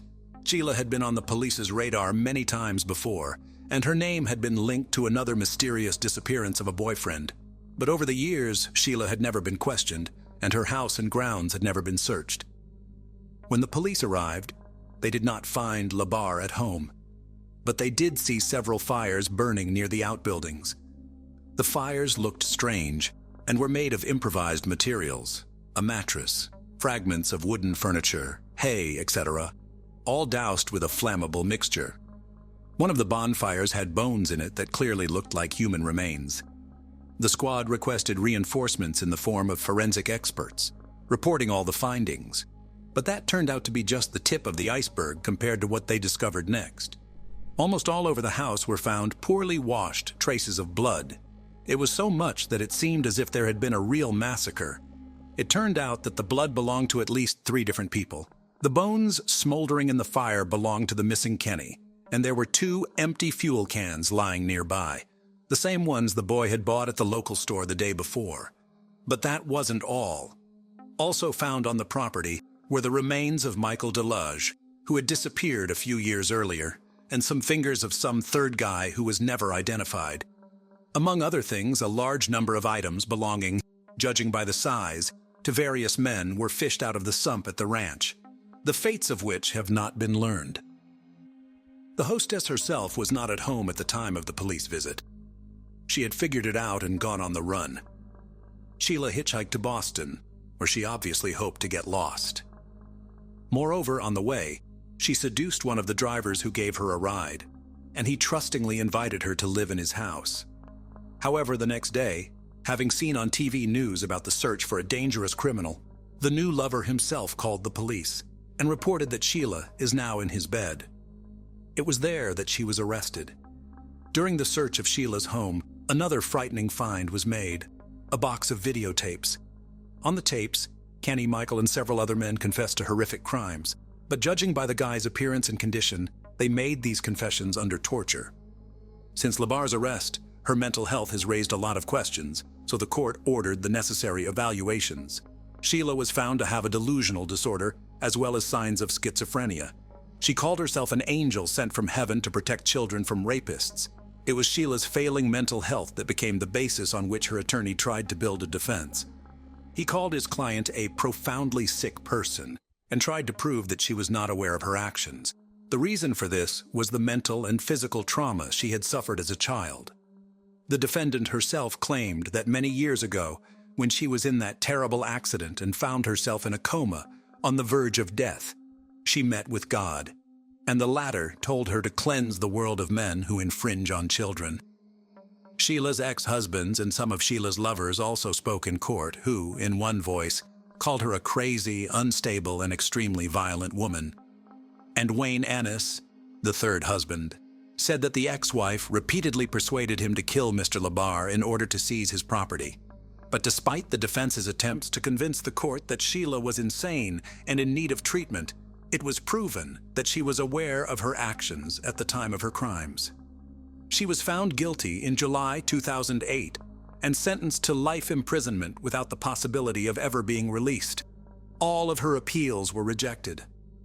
Sheila is now serving her sentence in Florida at Homestead Correctional Facility. On August 8, 2020, in Anchorage, Alaska, 2 Anchorage police officers responded to a 911 call made by Lizette Hoagland Hall. When they arrived at her home, they found Lizette Hoagland Hall, her son Desmond, and Lizette's friend Elizabeth Omatara Santos. Elizabeth was bleeding to death from multiple stab wounds. Hi, welcome back to Mysterious 7. My name is Matt, and today I'm going to take you back 2 years in the past to tell you Elizabeth's story. Now, I'm going to be honest with you guys. This one was pretty upsetting for me. On this channel, I try to be as honest with you guys as I can, but I have to be clear. There are some very graphic details and untold secrets that are still unfolding in this case, much of which are difficult to stomach. And it is starting to feel pretty personal to me. You see, this is the first time on Mysterious 7 that we have personally responded to a cry for help. We are not professional investigators. But when Elizabeth's brother, Sebia Santos, reached out to us, we knew we had to tell his story. Elizabeth Omatara Santos was a 37-year-old African-American woman of Nigerian-Brazilian ancestry. She was a Florida native and had been living in Alaska on and off since 2010. In the days leading up to her death, Elizabeth had just broken up with her boyfriend of 10 years, Dustin Kerpius. At that point, Elizabeth left Dustin's home and went to stay with her friend and co-worker, Lizette Hoagland Hall. All friends who were interviewed by the APD following her death stated that Elizabeth was happy with the breakup, but still worried about her ex-boyfriend. Elizabeth's friends all described her as one of the sweetest, kindest, and calmest people they ever knew. Unfortunately, an argument and confrontation with Lizette wound up cutting her life short. Now, we still don't know exactly what started that fight, but the following sequence of events comes straight from police records. At 6 a.m., the fight between Lizette Hoagland Hall and Elizabeth Santos began. Lizette claimed that she and her adult son, Desmond Marcus Hall, managed to run upstairs to the second floor of their home to hide in a bathroom. From there, Lizette called 911, claiming that she was in fear for her life. At 6:16 a.m., patrol officers Tae Yoon and Valeria Estrella from the APB arrived on the scene. Once on the scene, they observed that Elizabeth was showing symptoms of mental confusion, including erratic movements and slurred speech, as she was unable to speak clearly. The officers quickly assumed that behavior probably stemmed from some kind of substance that she had consumed. They noted that Elizabeth was dressed only in an open robe. The officers claimed that Elizabeth's wounds didn't seem serious, but case photos and documentation showed that the robe she was wearing was heavily saturated in blood. The officers made note of the bruising and scratches on Lizette's face that stemmed from her recent fight with Elizabeth. The second was that the surroundings were messy with knocked-over plants. At 6:42 a.m., Elizabeth was placed into handcuffs.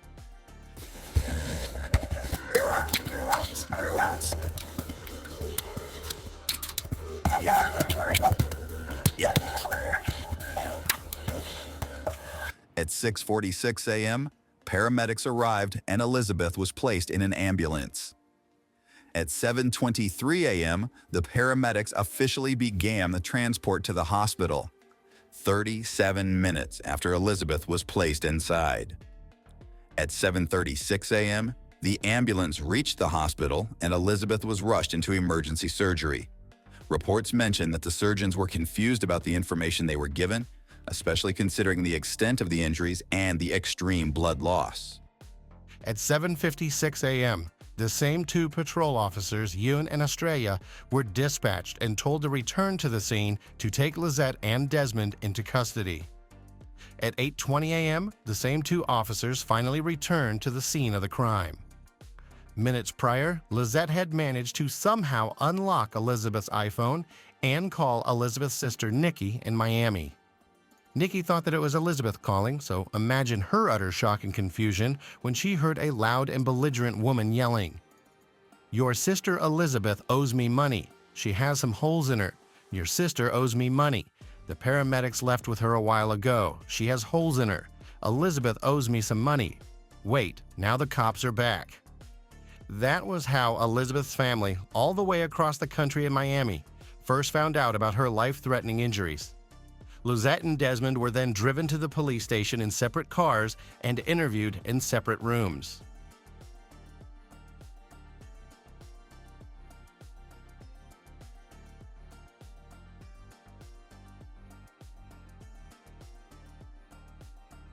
Now, to me, this part sounds like shutting the barn door long after the horses have run off and gone, doesn't it? Because this mother and son duo had more than enough time between the departure and return of the officers to potentially plot what to say and what not to say, and to tamper with the crime scene. So why was it assumed that they had done nothing and were in no way responsible for what happened to Elizabeth in their house? But let's get back to the timeline here. At 10:30 a.m., Lizette was interviewed by Officer Jason DeVille. During her statement, Lizette told the interviewing officer the story about the fight, running to hide and calling 911 with her son, and then seeing Elizabeth's injuries for the first time when the patrol officers arrived on the scene. Lizette later described the fight with Elizabeth in more detail to Officer DeVille. And I just started like things, darling, calling over. The upstairs or downstairs? He was downstairs, then I don't know if he was in the bathroom or in his bedroom downstairs. Yeah, the thing is downstairs. And so I went upstairs. She want to go back. I'm kind of like a oriented guy. So as you're on your back and she's trying to claw you, bite you, how are you defending yourself? I'm just kind of like block you. So you have your hands in front of your face. I know, literally like, yeah. Okay, the fucking. And then, but she eventually stopped. No, I mean, like, yes, like, I only to get like gone away from her. Oh, you know, I was there. Like, I just kind of like scooted my way and ran out to stairs and I told my phone calling her husband, and then, she brought his phone. I didn't even call from my own phone, and my phone, I lost me to my side call. That's what, instead, she brought his phone upstairs. She and I hid. And I went for to hide her. In my room, we locked the door and so my daughter has two daughters. It got like both two doors. And she's like banging on the door. So you're in the bathroom? No, it's connected. The bathroom is connected to my bedroom. So you're hiding in your bedroom? With the doors locked. Oh, me and my son are both in that room with the doors locked. And we hear her in the kitchen. We hear her out there saying that Merrill's inside. And it sounds like it not really like you can hear it. It's more like that. So it's like, I think that's impossible. She's banging on the door for that. Near the door, her up. Why she with it not to bust to open the door straight, or so I do was all like welding, trying to get it out. In this interview, Lizette claimed that Elizabeth had been banging and screaming at her locked bedroom door during that 6 a.m. 911 phone call. However, none of these alleged noises could be heard in the background during that call. Also, something that should be mentioned is that Lizette lives in a duplex, and her next-door neighbor that she shares a wall with did not recall hearing any noise around that time either. She did, however, mention hearing banging noises around 3 a.m. Lizette further described how Elizabeth had no injuries prior to the arrival of the patrol officers. So the injuries just magically appeared just as the police officers showed up. But also, Lizette saw Elizabeth inflicting the injuries on herself earlier, and Elizabeth was able to bang on the room door and stab herself repeatedly at the same time. Sure, that checks out. Lizette then describes to Officer DeVille the main knife that Elizabeth allegedly used to stab herself with many times over and its possible location. Did you see anything? He said when you came out, you saw water and stuff. Did you see anything in your house that might have caused that? And he's like, well, I saw a knife. Okay, so you didn't see a knife. But I didn't do anything because I was sitting on the phone. Okay, what was the knife? Upstairs on the we're at it. Next to the couch. Oh, what type of knife is this? It's just like it's either a thick knife or it was like the next size up. Like, like it's one or the other. At 10:33 a.m., Desmond Hall was interviewed by Detective Jeff Bell over in the very next interrogation room. Rather than explaining what happened, Desmond asked for an attorney. So she has an injury. She's at the hospital. And so things had to change from when the police first got there to now. Just very serious injuries. So, so that's why we got all that's why it's the digger the oven. Quite an original design. Maybe a theme. Very well be an explanation for it. At 12:48 p.m., Officer DeVille returned to Lizette's interrogation room and informed her of Elizabeth's death at the hospital. Now, bear in mind that previously, Lizette stated that Elizabeth was uninjured prior to the arrival of the patrol officers. But Lizette's story immediately changed once she learned about the death. Yes, we're hiding in the room, and I thought that we were hiding. I had my friend and I don't care. I says this after the voice pin, or right before. I also tried to not morale swell and let up to this house, and then I heard her in the cute room. And then I heard moan and I heard the talking and stuff. But other night I was like, baby who's saying it here for the cops got. I know I've heard it my age widget that she just like and I like yours, but I just like. No, like, I was in the age, Alan's Hope, Kelly, and Dora, I was like, oh, I think I had a door locked, even if still I do would honor the like, Kusken, because Dora, other night is already. Later that afternoon, both Lizette and Desmond were freed from police custody, and despite Lizette's criminal history, neither her nor her son, Desmond Hall, were ever charged. After Elizabeth's death, a lot of misinformation was set in motion by her ex-boyfriend, Dustin. He told the APD that one time in the past, Elizabeth had supposedly handled a knife while having an altercation with him. However, Dustin's own sister commented that his memory can't necessarily be trusted, since he was often very forgetful as a result of his epilepsy, which causes occasional seizures. Incidentally, Elizabeth's toxicology report shows the presence of midazolam, a medication that Elizabeth was never prescribed and is used to treat seizures. Multiple friends of Elizabeth that were interviewed by the APD all disputed Lizette's description of her behavior. They all describe her as a non-violent, non-drug user and in a good mood when they last spoke. One friend in particular last saw Elizabeth 6 days earlier, but mentioned that Elizabeth called her the day before her death. He called me with that he was kind of quite bad.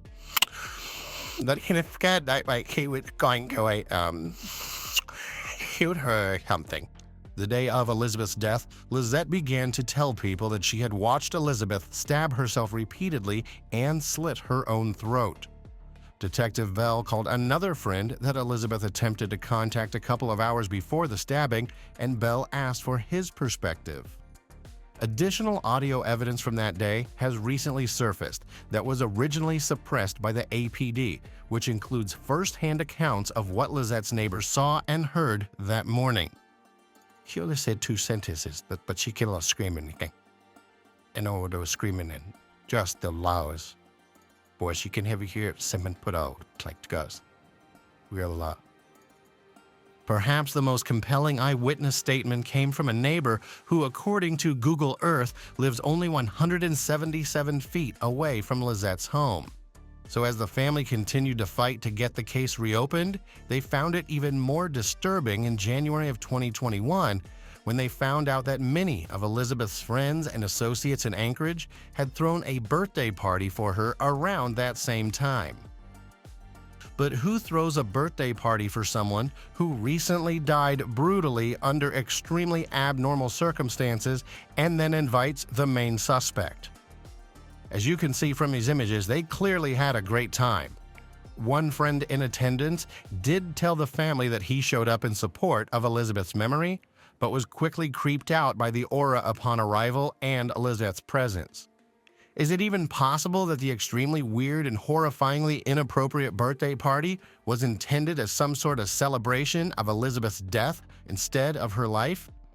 I mean, hey, it has been known to happen. The Santos family has also attempted to gain police dashcam footage of the APD patrol officer's initial arrival to Lizette's home, but the APD claims that this footage does not exist. Based on jurisdictional restrictions, only an attorney licensed in Alaska can help the Santos family fight for justice. To date, the family has reached out to various law firms in Alaska, the State Bar Association, the Alaska Bureau of Investigations, the ACLU, and countless reporters, including the only reporter who wrote about the incident, Marlise Irby of KTUU. Their pleas for assistance have been ignored constantly, and reporter Marlise Irby eventually left the station without ever replying to requests to update her article. Other reporters in Anchorage have interviewed the family and promised to release the story, but never have. After further review of the crime scene photos, it was determined that there was actually a 4th knife found on a scene that was never mentioned in the police report. This knife was found in the garage nearby where Lizette said the fight between her and Elizabeth occurred. To further add to this, a recent conversation between Desmond Hall and a private investigator also confirms that Elizabeth did not stab herself. That's almost like, not as a ghost. I didn't see her grab the line. I didn't see her cutting herself. The head of APD's homicide unit, Sergeant Bianca Cross, and her superior officers still insist that the blood-soaked open robe that Elizabeth was wearing was actually soaked in sweat. Based on police reports, Lizette claims that the only substance she gave Elizabeth in the hours leading up to her death were 4 Benadryls. Also, keep in mind one key fact, that Elizabeth's ex-boyfriend Dustin and Lizette's son Desmond are also friends with one another. Sergeant Cross continues to claim that there were no signs of a struggle and that the APD has no suspects. To date, Cross refuses to process any of the collected forensic information collected the day of the murder. The case was never ruled a homicide, and contrary to popular belief, it was never ruled a suicide by the medical examiner, and Elizabeth had no injuries to the neck whatsoever. Overall, it is really concerning as to why the APD and the media are going to such great lengths to suppress the story. Thus, it begs the question, who is connected to whom, and why is it so important that this case remains suppressed? In the state of Alaska, the statute of limitations to file a civil suit in a case like this is 2 years. August 8, 2022 marks this 2-year deadline. So it is most likely that the APD knows that they botched the entire investigation so badly that they are purposely waiting for this date to pass before they admit fault and reopen the case. So that's how it turned out that Elizabeth Omatara Santos, a young woman with no previous known history of violence, drug abuse, or mental instability, ended up dying from accidentally stabbing herself 10 times. According to our own verification and research, the drug midazolam typically produces sleepiness and is also used in surgical procedures for anesthesia. However, it was confirmed that it was never given to her during her emergency surgery. Based on the narrative that Desmond provided to the private investigator, the presence of midazolam and what Elizabeth was wearing, was it possible that sexual assault was also involved? Because honestly, I'd love to know how a drugged and incoherent person could possibly be insane enough to quickly stab themselves at least 10 times, yet coordinated enough to do it with 3 different knives and neatly clean each one and plant them in 3 different locations, all while pounding at a locked bedroom door. All I can say is that this whole case, with all its many inconsistencies, has left a severely bad taste in my mouth. Lastly, following Elizabeth's death, rumors resurfaced that Lizette was also allegedly involved in the fatal stabbing of her ex-boyfriend in Alaska a few years earlier. Now, while we cannot confirm this, there is a plethora of evidence supporting the incident with Elizabeth Santos, and there haven't been any reports on it either. In less than 2 months, the window for a civil lawsuit of legal liability against the APD will close for this case. We have until August 2022 to get the word out. We'll continue with this investigation for as long as we can, and we hope to bring you some real answers in a follow-up episode. In the meantime, we need your support. Sign the petition, share this video, and let's get the word out about the unsolved murder of Elizabeth Santos. The links are in the description of this video. If local news plus lawyers in Alaska start paying attention, this family can finally get the answers and the closure that they need. If her killers are walking free today, we want to see them caught and brought to justice.